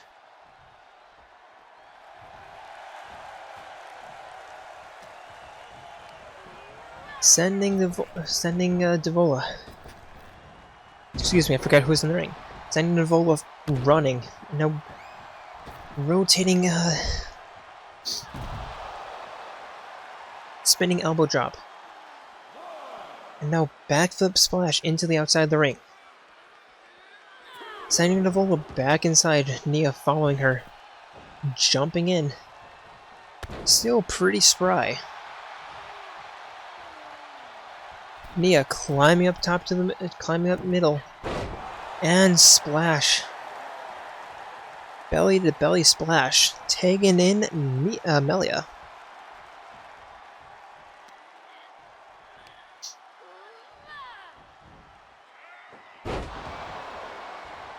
And Melia backbreaker there, tagging in Nia immediately once more. No tag team attacks quite yet. As we see the Gourmati special. Nia climbing up top, turning out looking scouting, and so many flips there, but crash landing. Popula tagged back in. Now head scissor toss. And sending Nia flying down to the apron. Nia undeterred there with a backbreaker or with a neck breaker in the opponent's corner. And now leg breaker, and working on that arm.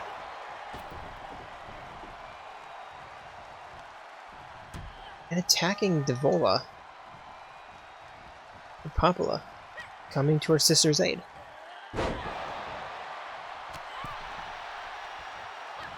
Facebuster and Nia focusing on both sisters at once.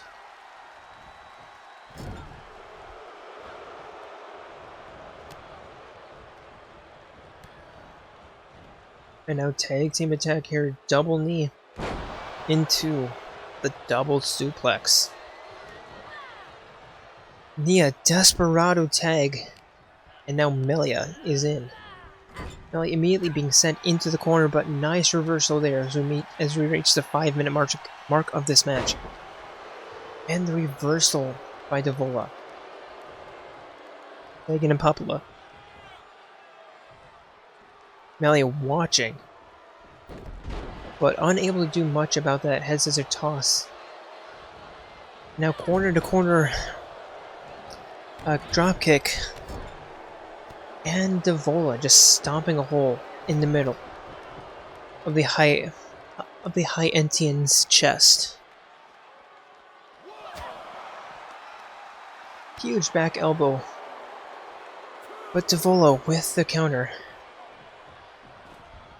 Melia sliding back in. And excuse me, it's Popula who's back in. I'm getting them back. I'm getting them confused right now.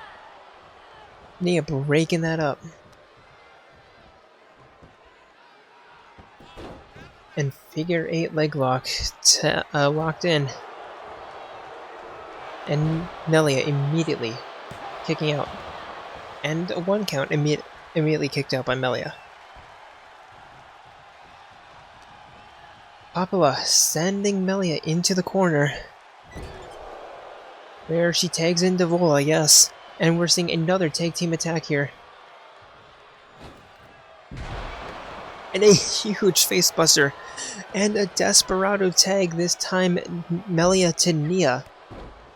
Nia blocking that dropkick into a wheelbarrow facebuster of her own.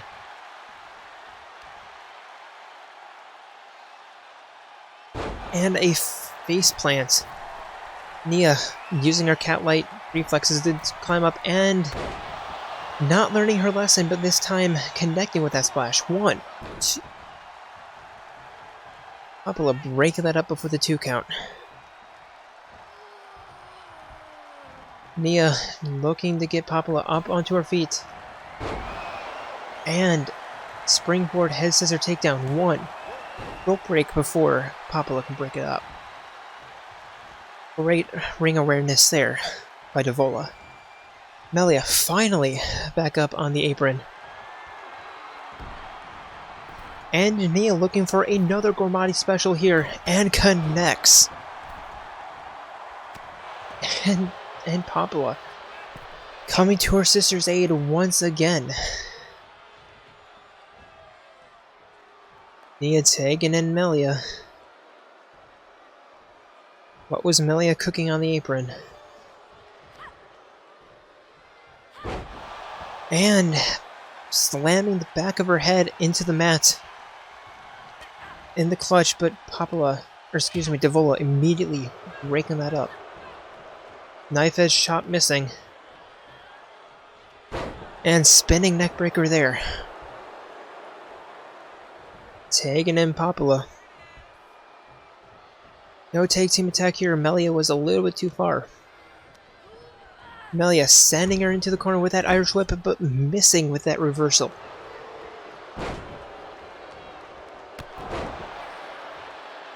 Cartwheel takedown with that jumping knee to the face. Melia climbing into the wrong corner, allowing a drop kick there by Papala. Going for the pin attempt here. Nia looking to break that up, and does before the 0 count.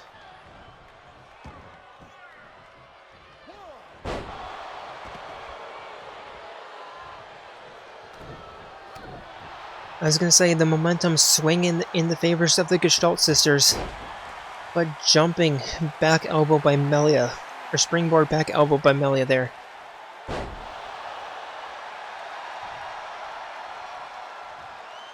Probably getting back up onto her feet, but Melia kicking her away. And another jumping face breaker.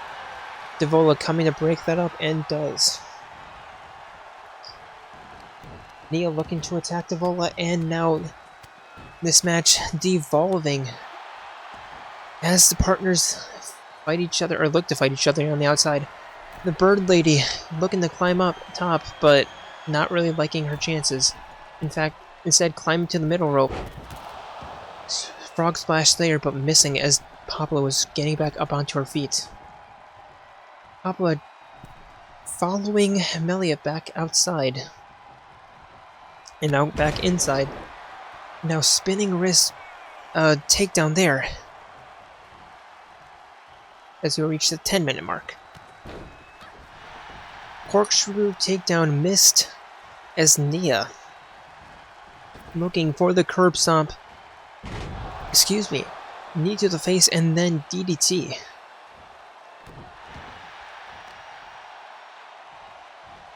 Double stomp to the forearm. Is she making it a triple? Oh, baby, a triple right there. And now spinning neckbreaker.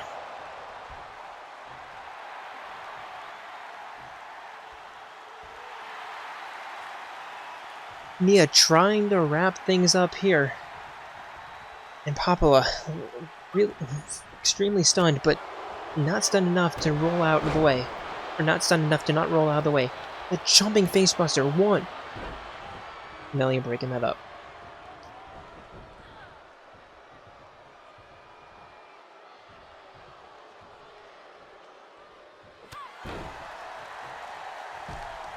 Huge right hand there by Melia. or excuse me, by Nia. Now work on that hamstring. And spin kick into the sliding drop kick. Popola been in the ring for way too long. Probably emptying her tank here. An elbow to the shoulder. And a head scissor toss by Nia. Punch there. But Popola with the reversal into the spinning facebuster. 1, 2. Melia unable to get into the ring in time, but Nia getting her shoulders up.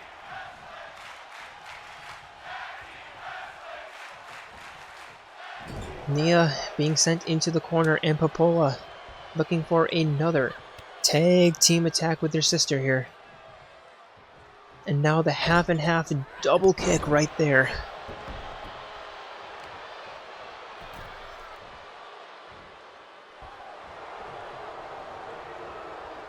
The Gestalt twins having a bit of an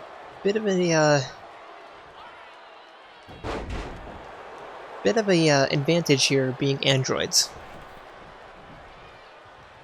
Nia rolling out, rolling back in. Now jumping arm breaker by Devola.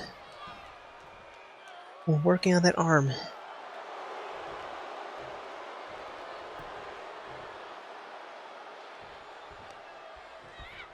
And picking her back up onto her feet. Sending her into the corner again for another tag team attack. Yes!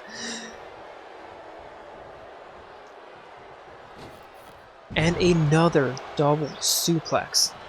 Nia rolling outside the ring, trying to catch her breath.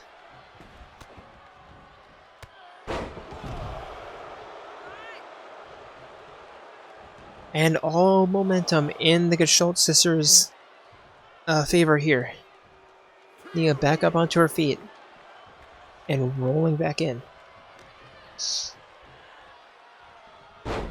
Popola getting hit by that spinning neckbreaker. And now kneeling knee to the face twice. 3 times by Nia. Melia still not up on the apron. But hitched knee raises into the sternum.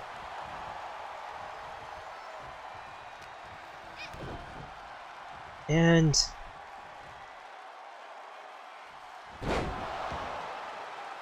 spinning facebuster. Nia needing a bit of a breather, taking in Melia, who herself doesn't have quite enough energy. Working on that arm. And quick tag. Taking in Melia, or taking in Nia. Desperado tag here as Devola being sent back in with that giant boot to the face. And now figure 4, figure 8 leg lock here. But Nia immediately getting out. And Devola adding insult to injury there. Going for the cover, but Melia breaking that up.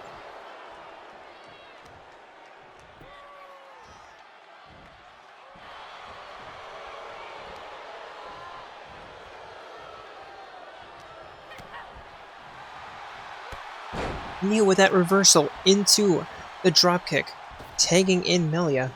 Devola rolling outside, climbing back in though, trying to catch her breath. Irish whip into the spinning dropkick by Melia. And now, Popola being tagged back in. And now running, jumping knee to the face.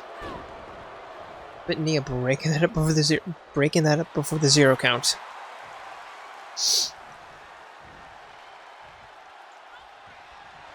Popola climbing up top. What is she seeing here? Melia getting back up onto her feet. Popola diving crossbody splash. 1. You're breaking that up.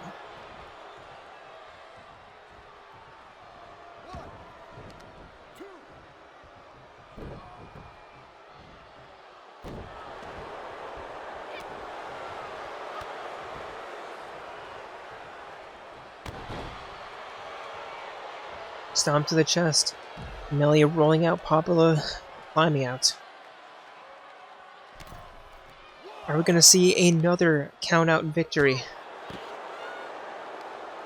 We saw it in the match between Lexi and Delta. We might see it here. Up to a 3 count. Melia has to the count of 5 to get in, and she is face first next to the steps with absolutely no hope of getting up. And yeah, that's it. Count of 5, and the Gestalt sisters winning by countout to become Eclipse Tag Team Champions.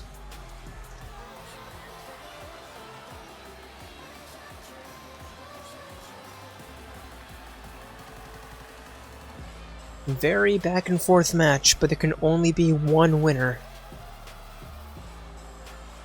And those winners were the heavy favorites.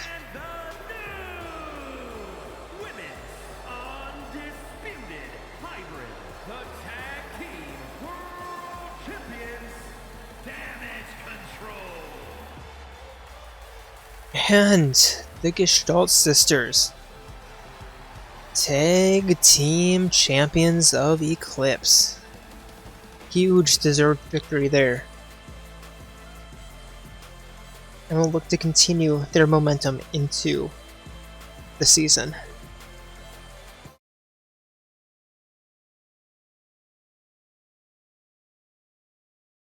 And as you see, the Gestalt sisters moving on and becoming Tag Team Champions at the conclusion of this bracket of the Tournament of Champions.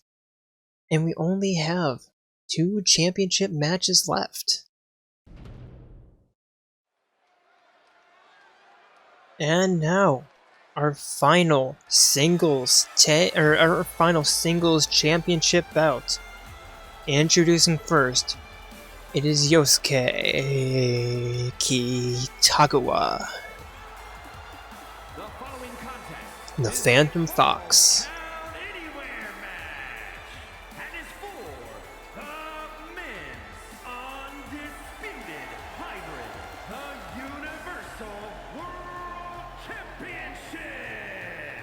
Making his way to the ring from Tokyo, Japan, weighing in at 130 pounds, the Phantom Fox. Yusuke making it to the championship fight after defeating crewmates quite handily, and also Jaden quite handily as well. Extremely heavy favorite to win this match. But, as the old saying goes, anything can happen. Especially in a Falls Count Anywhere match, where there are no countouts, and you do not have the luxury of being able to climb outside the ring for a quick breather without having to worry about being pinned. As evident by the name, a Falls Count Anywhere match means that a pinfall and a 3 count can happen anywhere in the world.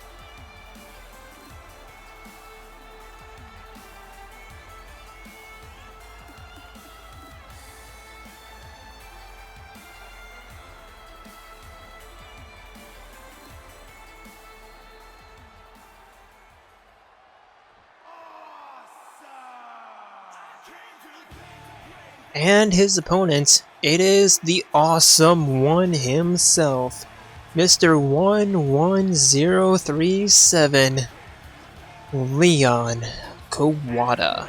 from Japan, weighing in at 148 pounds, the Rockstar, Leon Kuwata. Leon, a very, very big underdog in this tournament, defeating Gundam Tanaka and then knocking off Jaren to fight against Fox. And he certainly is coming here to play. And play for keeps.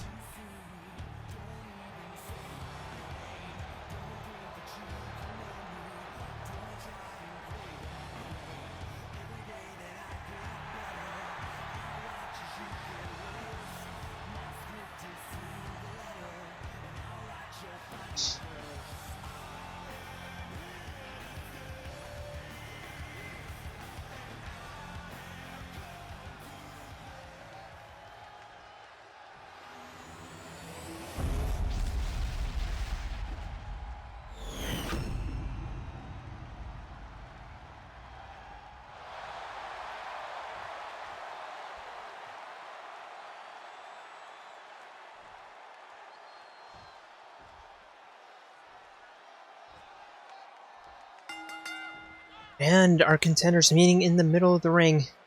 And Leon getting the early offense with that hip toss in the middle. And now kneeling facebuster. I guess in this case kneeling mask buster. Now somersault leg drop. And Leon looking for the 5-knuckle shuffle. Connects. Shades of John Cena right there.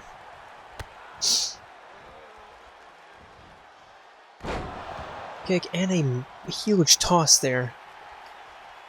Yusuke quick to get onto his feet though. And a spinning neckbreaker of his own. Going for the pin here. 1. And Leon kicking out.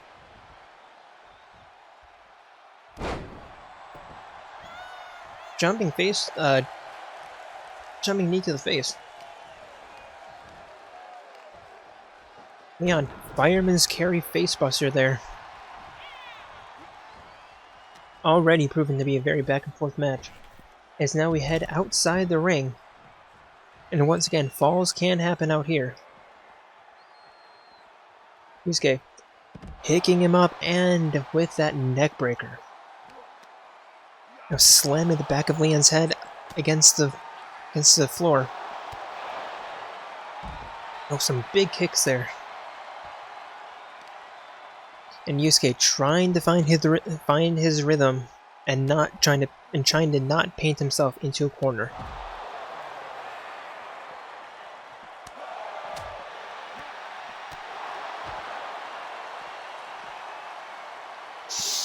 Sending Leon into the barricade.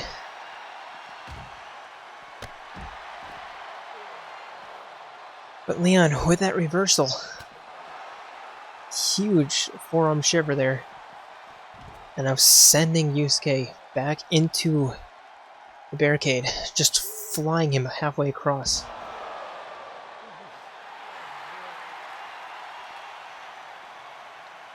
Leon taunting Yusuke. Yusuke not happy about that. Spear, that tripping spear. And now tornado kick to the spine. More stomps.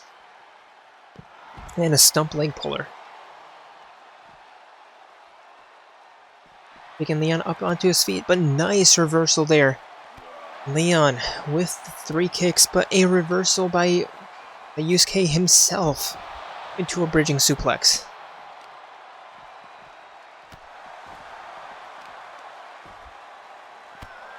Kick to the lumbar. And big punch into the knee stunner. Yusuke finally feeling himself this match.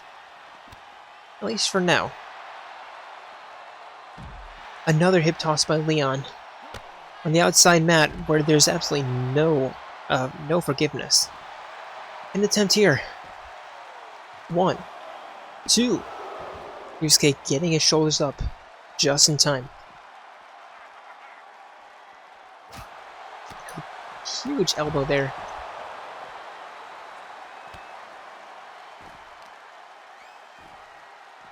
And Leon working on that arm. And already, Leon has put up much more of a fight than either opponent that Fox has faced off against. I guess Jaden did put up a bit of a fight. It was pretty close at times, but not nearly to this extent. Terminating knee smash there. Now figure four leg puller.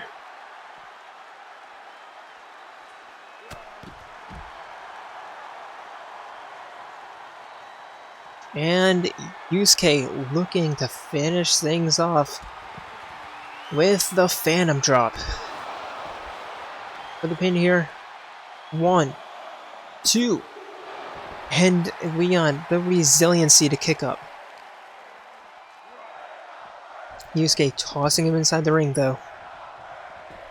And following him in.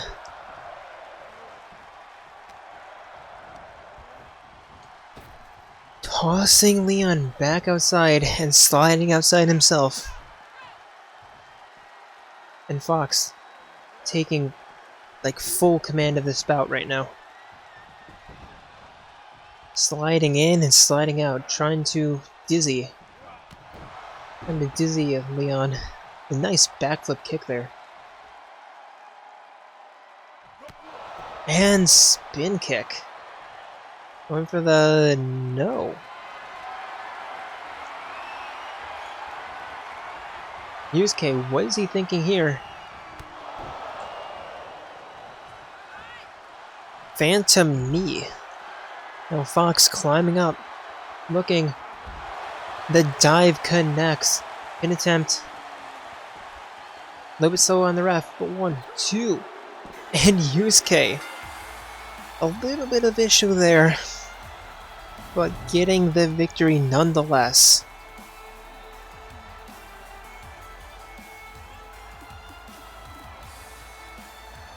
And masterfully painting himself as JWE Eclipse Men's Universal Champion.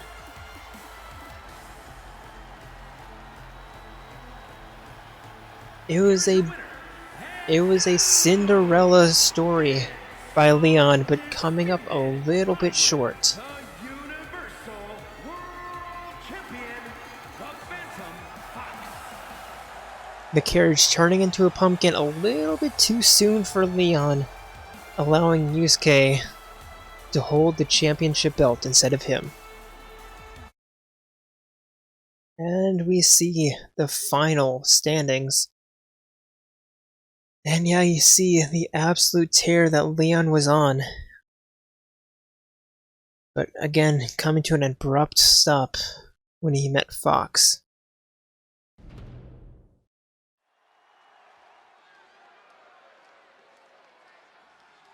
And now, showing the world why they are contenders for Tag Team Glory. It is Skull, it is Joker, it is the Phantom Thieves of Heart. Is a tag team match set for one fall, and is for the men's undisputed hybrid, the Tag Team World Championship. On the way to the ring, at a combined weight of 502 pounds, the Hart Foundation. Joker and Skull breaking the curse of the Phantom Thieves, at least for the men's side, and now are 1 win away from making it 3 belts for the Phantom Thieves. But in their way, bringing the swag,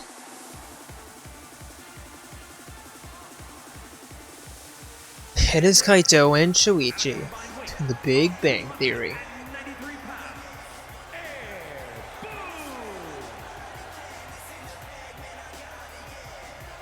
Shuichi and Kaito taking care of Kokichi and Rantaro last week.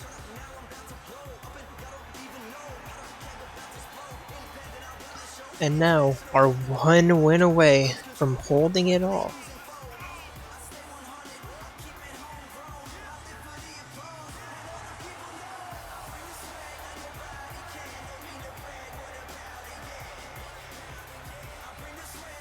No matter what happens, though, the Big Bang Theory will always bring the swag.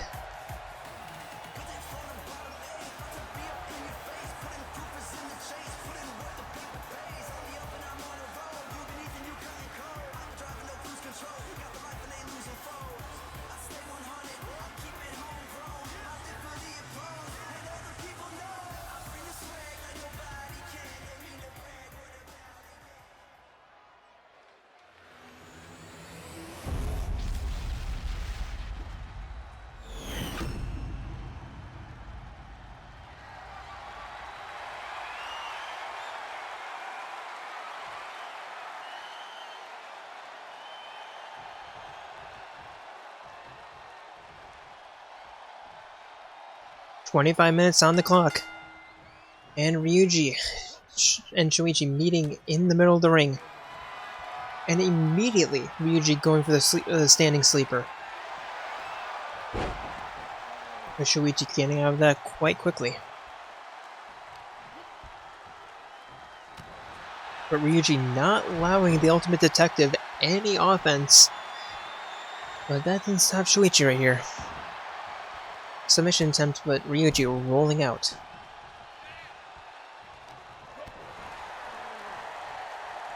Shuichi stomp, or kick to the gut, but fireman's carry by Ryuji into the into the discus punch, going over to Joker and tagging him in. Shuichi looking to attack Joker, but nice block there. Now rope assisted submission there, sending Shuichi up and down for a ride. One, and Shuichi kicking out.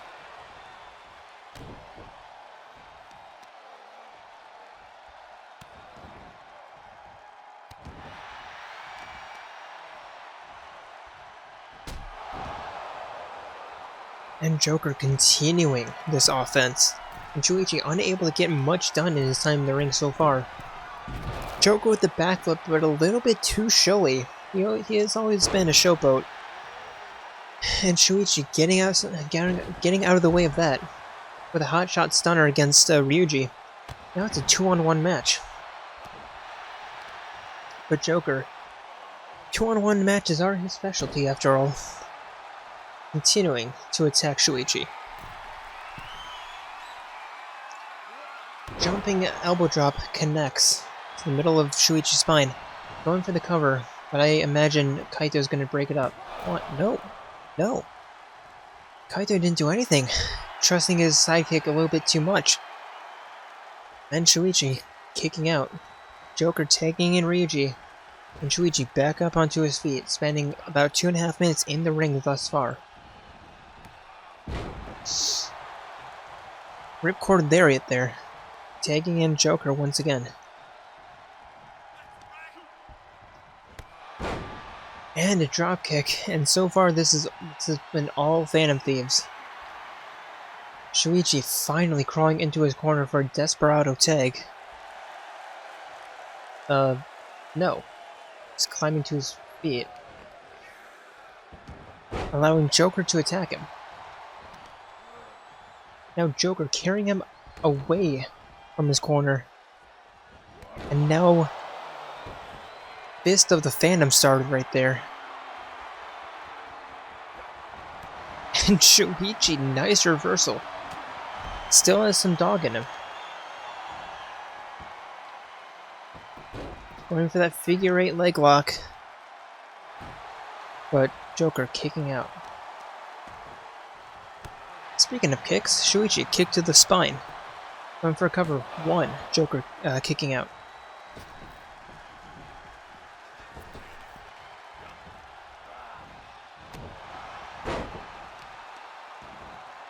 Now Shuichi another kick to the back of Joker's spine. And once more for a good measure. Picking Joker up and spinning facebuster. Going for the pin. Only one count, and just Ryuji breaks that up. Shuichi uncharacteristically climbing up top. And a double stomp to the chest. As Shuichi finally tags in the Luminary of the Stars. Kaito making his first debut here tonight in this match. And starting the offense early with a neckbreaker, taking in. So he just did that one thing just to take in Shuichi. Okay. Okay. Letting the sidekick do most of the work. I mean, you do that all the time in the trials anyway, so why not now? 1, 2. Ryuji breaking that up. Shuichi tagging in Kaito once more. Hopefully Kaito will do more than just 5 seconds. Rolling out of the way his Joker into that jumping forearm. And now, backwards facebuster. And a jumping neckbreaker. Knee to the face, and Joker looking to try to get things back in favor of his team. Hitting the springboard DDT there. Now tagging in Ryuji. Skull. Sending Kaito for a run. Now the pop-up kick into a roundhouse there. Kaito, not much offense going. As Skull tags Joker back in.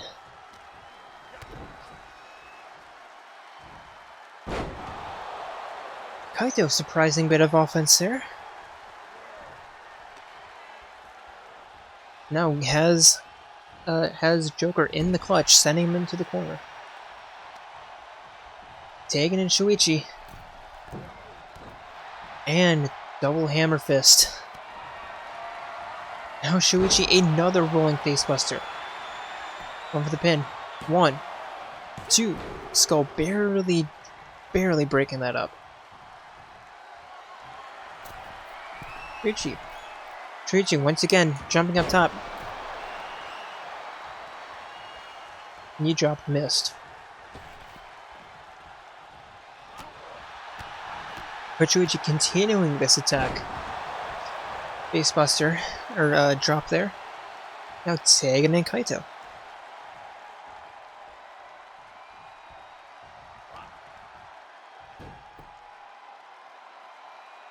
Kaito has Skull locked in just to wear him down a little bit. Now picking Skull back up, and a huge fist. And a big combo by the Luminary of the Stars here. And a wheelbarrow facebuster. 1. Skull kicking out at 1.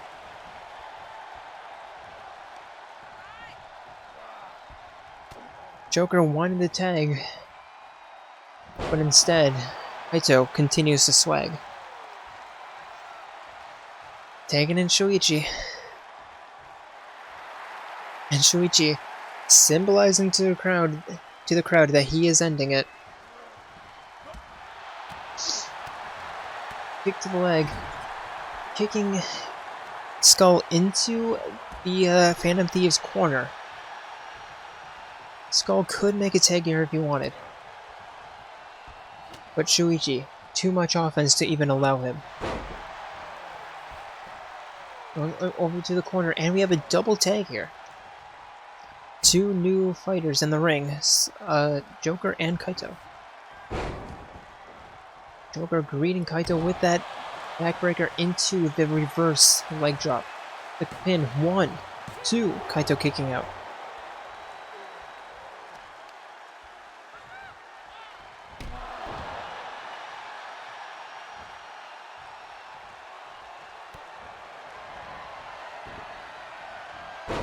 And a rolling neckbreaker. Going for another pin. 1, 2, and Kaito again kicking out.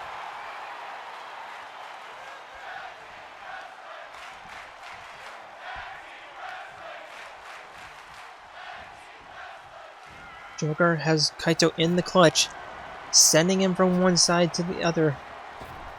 And the UFO, the Phantom Splash. The Phantom Bomb. And Shuichi immediately breaking up that pin attempt. Excuse me, that was the show's over. Excuse me, that was the show's over. The show is not over, though. Skull climbing up top, being tagged in by Joker. His diving forearm shiver connects.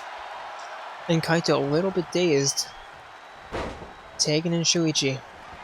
And Shuichi looking for a third rolling neckbreaker. And Joker immediately coming to the rescue.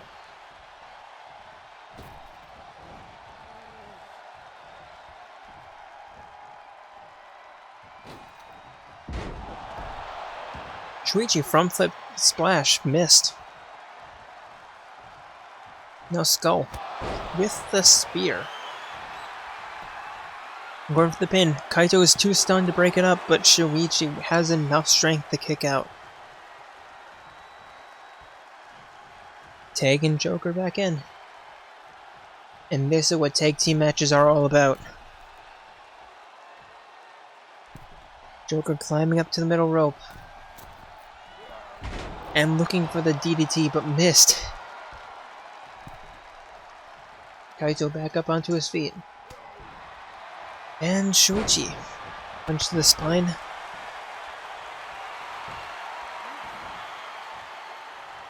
And Shuichi with the Desperado tag.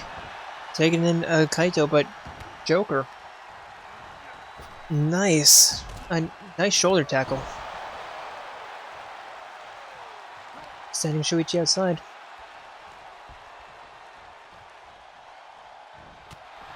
And forearm to the back of the neck there. Kaito looking for the soccer kick, but missed. And shades of his partner there. Rolling neck breaker. 1, 2. Skull breaking that up.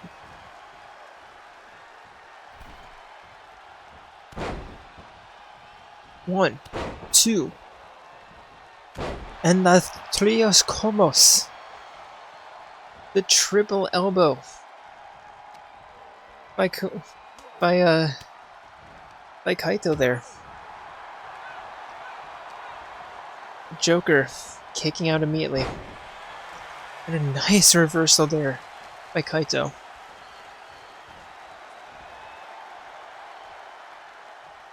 I hope I said that right. Kaito looking. And the soccer ball drop kick up against the ropes. The cover, but Skull once again breaking it up.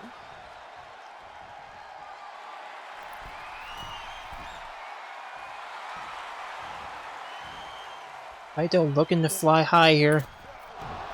Missed. And allowing Joker some offense. No, as they say, if you shoot for the moon, you'll even hit the stars. That is not true for Kaito. As Joker with the Phantom Fist. But not enough to put Kaito away. So many cover attempts. None of them reaching past 2. And Joker looking for another Showtime's over. 1. Shuichi breaking that up.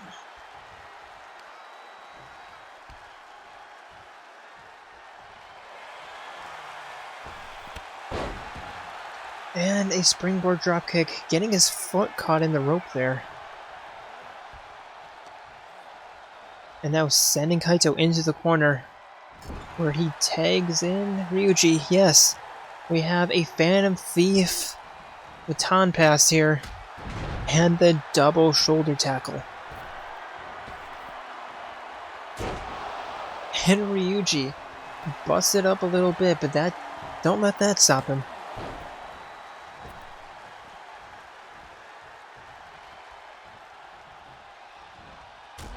And the Superman punch, going for the pin, looking to send Shuichi off the apron, but Shuichi had too firm a grip. And now we have a baton pass by the Big Bang Theory here. 1, 2, and the third elbow by Shuichi. Working on that leg.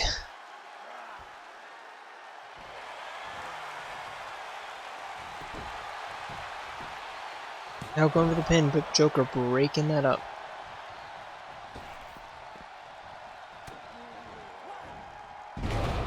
And a jumping facebuster by Shuichi out of nowhere.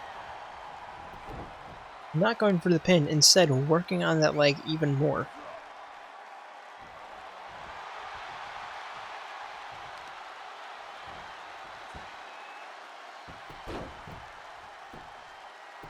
And now figure 8 locked in, but Skull immediately kicking out, and we have another tag. Kaito this time. Kaito stomping on the wrist. And the triple kick. 1. Joker breaking that up. This is why we put the new rules in place. Kaito looking once more to fly high. And the belly flop splash connects. Is he going for the cover? No, he's looking to finish things off.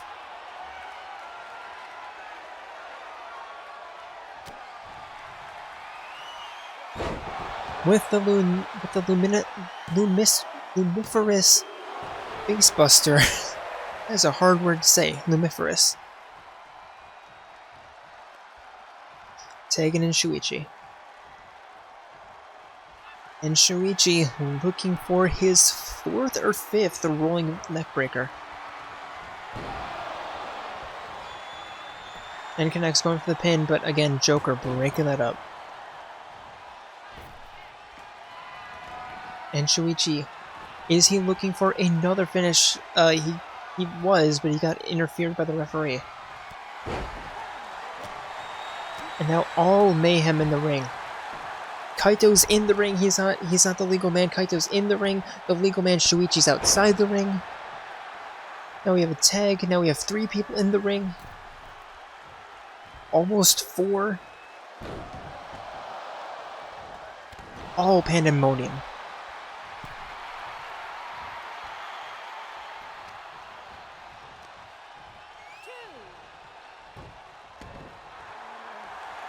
The referee telling Kaito to get outside the ring. 1.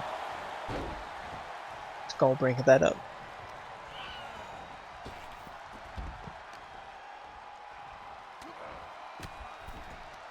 Elbow break up there by Joker.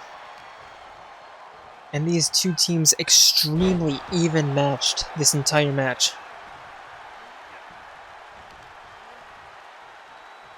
And picking Shuichi up, and the cartwheel takedown into another fist of the Phantom Star.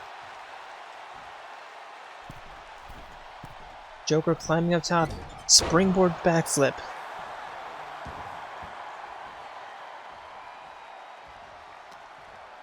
And sending Shuichi up against the ropes. Looking for another show's over. And it connects. Joker going for the pin. And Kaito breaking that up.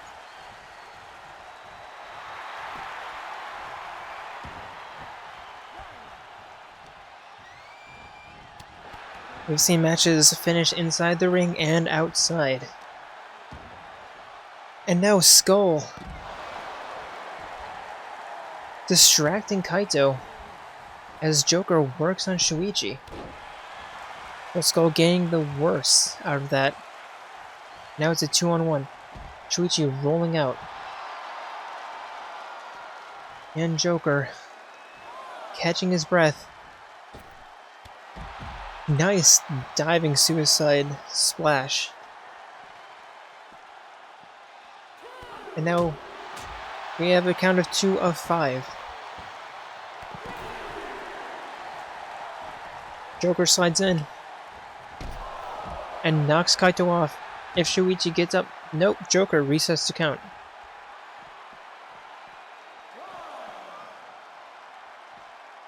He's not quite satisfied with a count-out victory. Picking Shuichi up, but Shuichi with the reversal. There's not a lot of time, but you have a 4 count, guys. Both running in. Shuichi, what are you doing?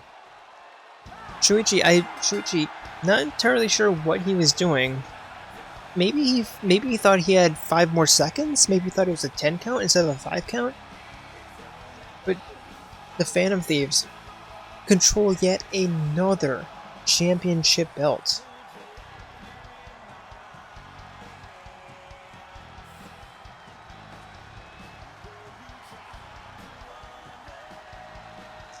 Very, very back and forth match. And the new men's undisputed hybrid, the tag team world champions, the Hart Foundation. And the Phantom Thieves becoming the triple champions in the singles division and in the tag team division.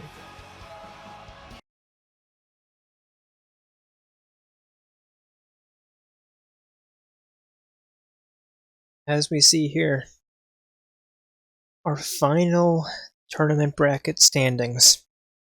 The Phantom Thieves taking off the Big Bang Theory and holding championship glory.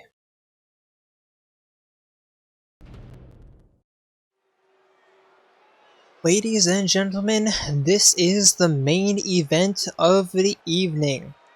Introducing first, it is the Rainbow Warrior, W. The following is an 8-man ladder match. Making his way to the ring from the Stone Age, weighing in at 420 pounds, WWWW. Making his way to the ring from the Stone Age, weighing in at 420 pounds, WWWW. And again, being introduced twice for whatever reason. This is the men's Money in the Bank match. The winner getting the opportunity to cash in at any point of the season to fight for the championship belt.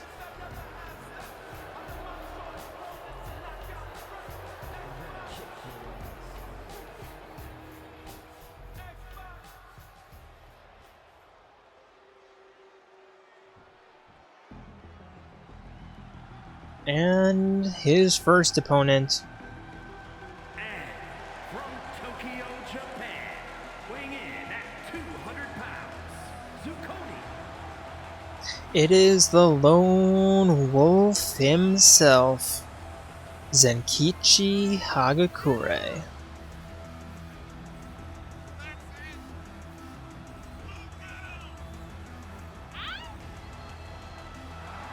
Looking to get some revenge after his first round exit at the hands of Goro Akechi. Looking to get that briefcase and cash in a rematch.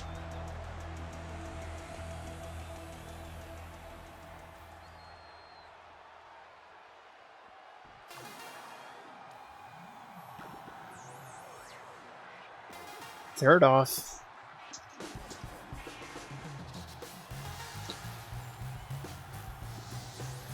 And from Kamakura, Kanagawa, Japan, weighing in at 191 pounds, K1B0. making his seasonal debut here.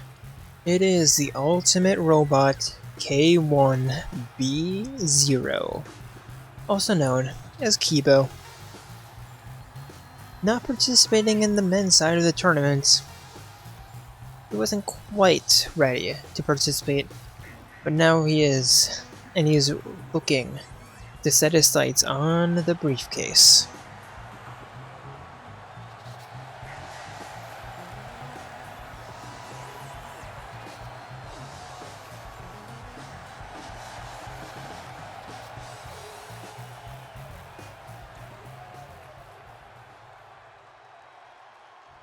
You think you know me? Fourth up, And from Japan, weighing in at 160 pounds, Kenji. it is Kanji Tatsume.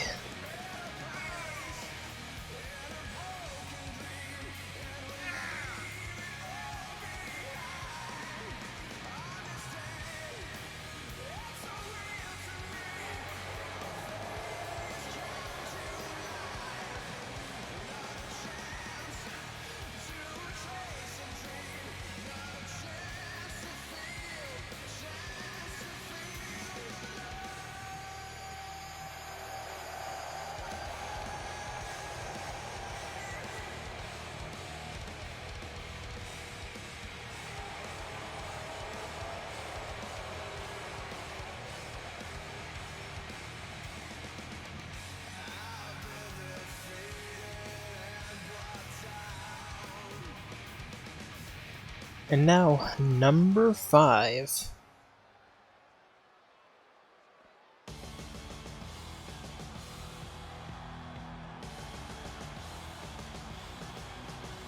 It is the Ultimate Boxer, And from Japan, Akihiko Senada. 130 pounds, the brawler, Akira Shibata.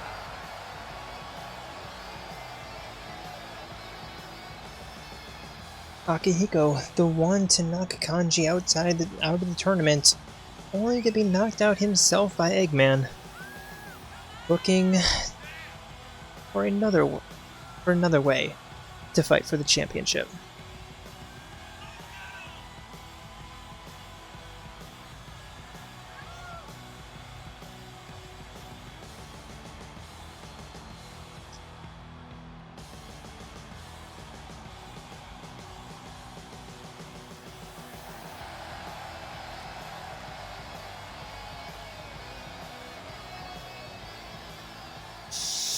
And at the 6th spot,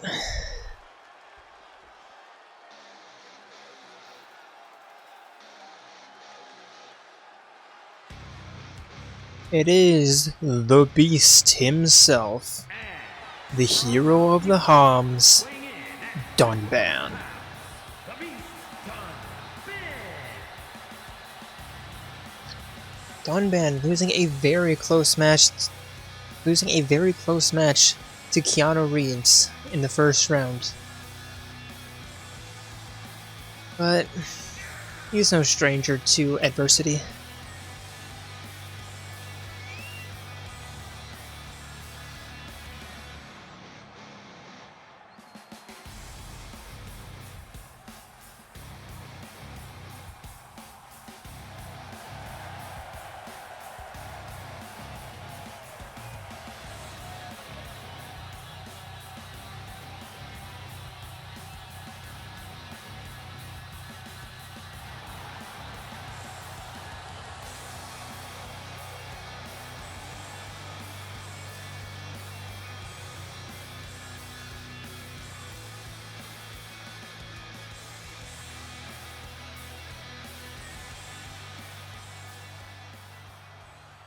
And number 7.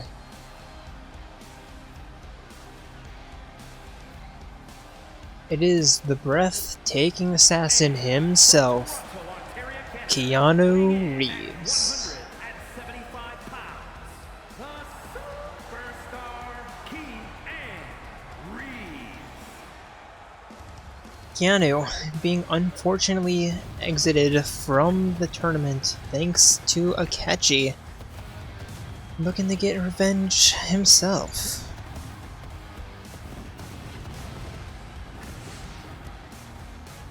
And also looking to put on a breathtaking performance. They're quite breathtaking.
And last but not least, our only member of a tag team in this match, as the member of Bro Sona, it is Yosuke Hanamura. New York, weighing in at 124 pounds, Yusef Hanamuta. Yosuke making his debut here.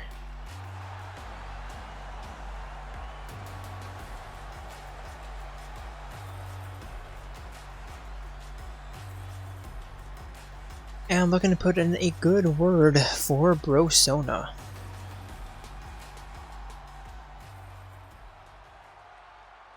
Now that everyone's introduced, the chaos in the ring begins. Everyone finding their dance partners. And the only two left in the ring right now are Yosuke and Keanu.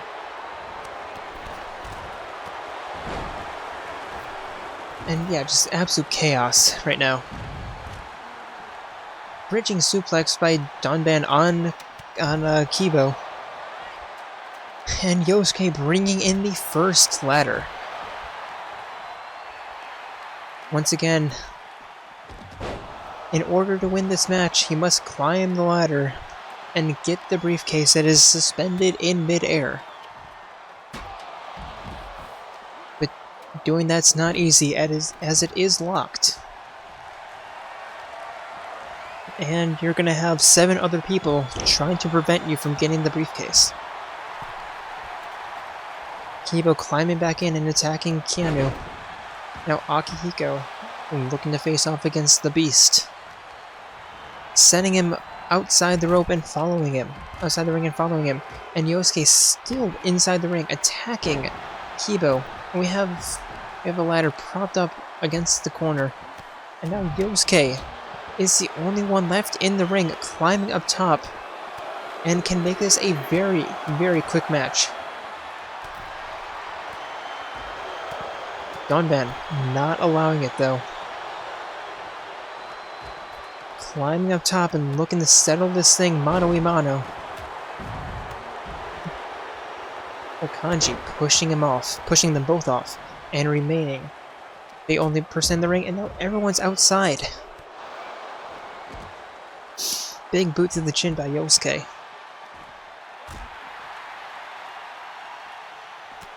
And we already have some interior redecoration, it looks like. Yosuke with another ladder attacking the Rainbow Warrior himself. With Undyne throwing him against the rope and picking him up, and the power bomb. And nice reversal there. Undyne 360 wherewithal. Fireman's carry and just throwing Yosuke outside the ring. Extremely unceremonious exit.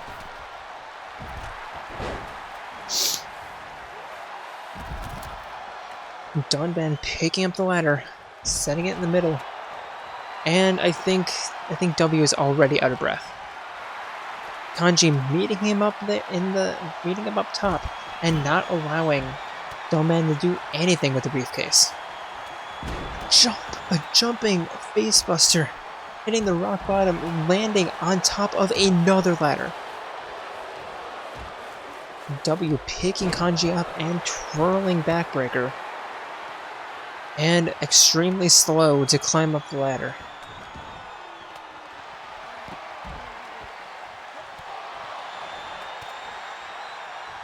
W has his hands on the briefcase, but Wolf preventing him from opening it up quite yet.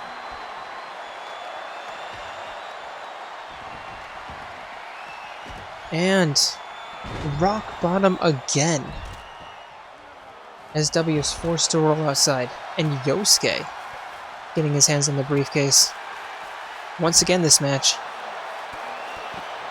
And Wolf right there to meet him. And Keanu closing ladder on them both. And Akechi, or not Akechi, Akihiko with the kendo stick. Just taking swings at whoever's in front of him. And yeah, this is just pure chaos right now. Kanji grabbing a ladder. Setting it in the middle as there's some technical difficulties here, but we are back.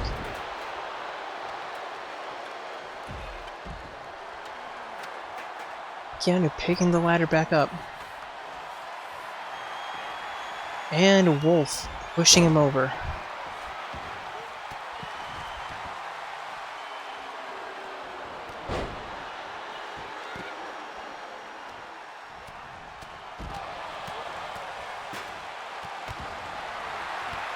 And now Wolf and Keanu duking it out on the inside of the ring.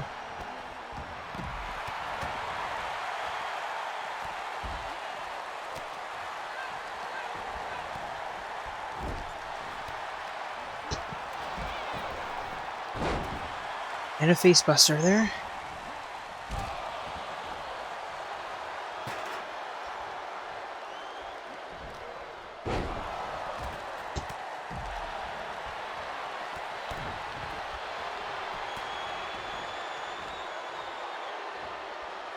And a choke slam there by Wolf, looking to finish off Keanu, but not before Kanji can hit him with a choke slam of his own. Yosuke setting the ladder up in the corner, not really like the position. And Kanji with another choke slam.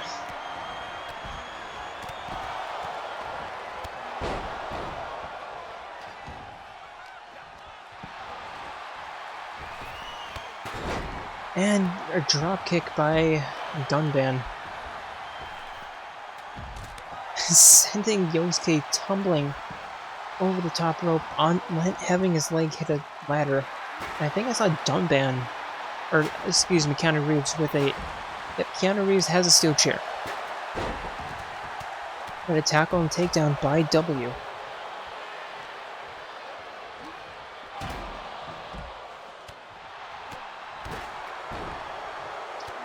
And W bending Kanji over his back.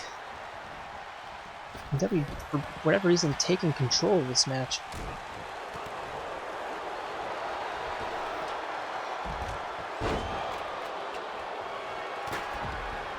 Akihiko punching him in the spine, but not before Yosuke can hit Akihiko with a spinning neckbreaker.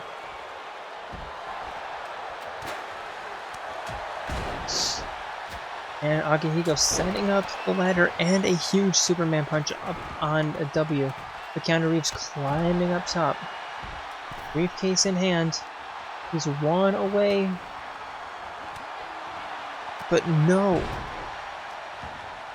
Group effort to knock Keanu off the ladder. Now, everyone is outside the ring except for Kibo. Kibo had a clear opportunity to get the briefcase, but grabs the steel chair instead. Now, joins Dunban inside the ring, but Dunban hitting him with the facebuster onto the ladder. Now in the corner.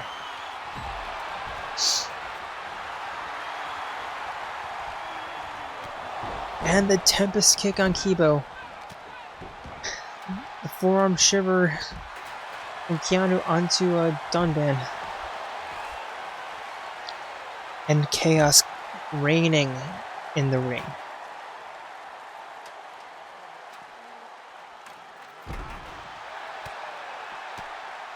Akiko sliding the ladder back in.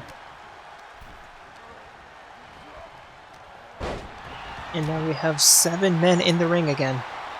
Kibo looking to make it 8, but Akiko tossed outside. Dunban rolling out. Keanu rolling out.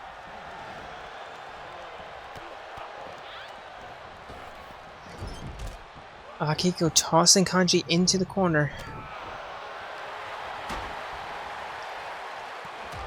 And a jumping forearm by Dunban. Kanji tossing W outside the ring and following him out there. And the ring has once again been fully vacated. Now we have 4 men in the ring as soon as I say that. Yosuke sending the ladder back up. And the crucifixion slam by Wolf. Climbing up top. Yosuke trying to jump to knock him off.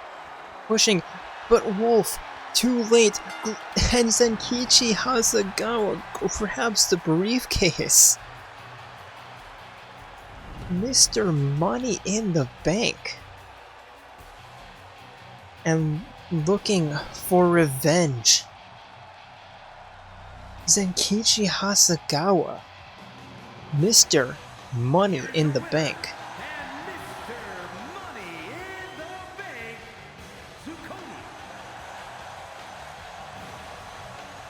Not the man I was expecting to win this, but Zenkichi, extremely excited about his win, and holds the contract to a championship bout.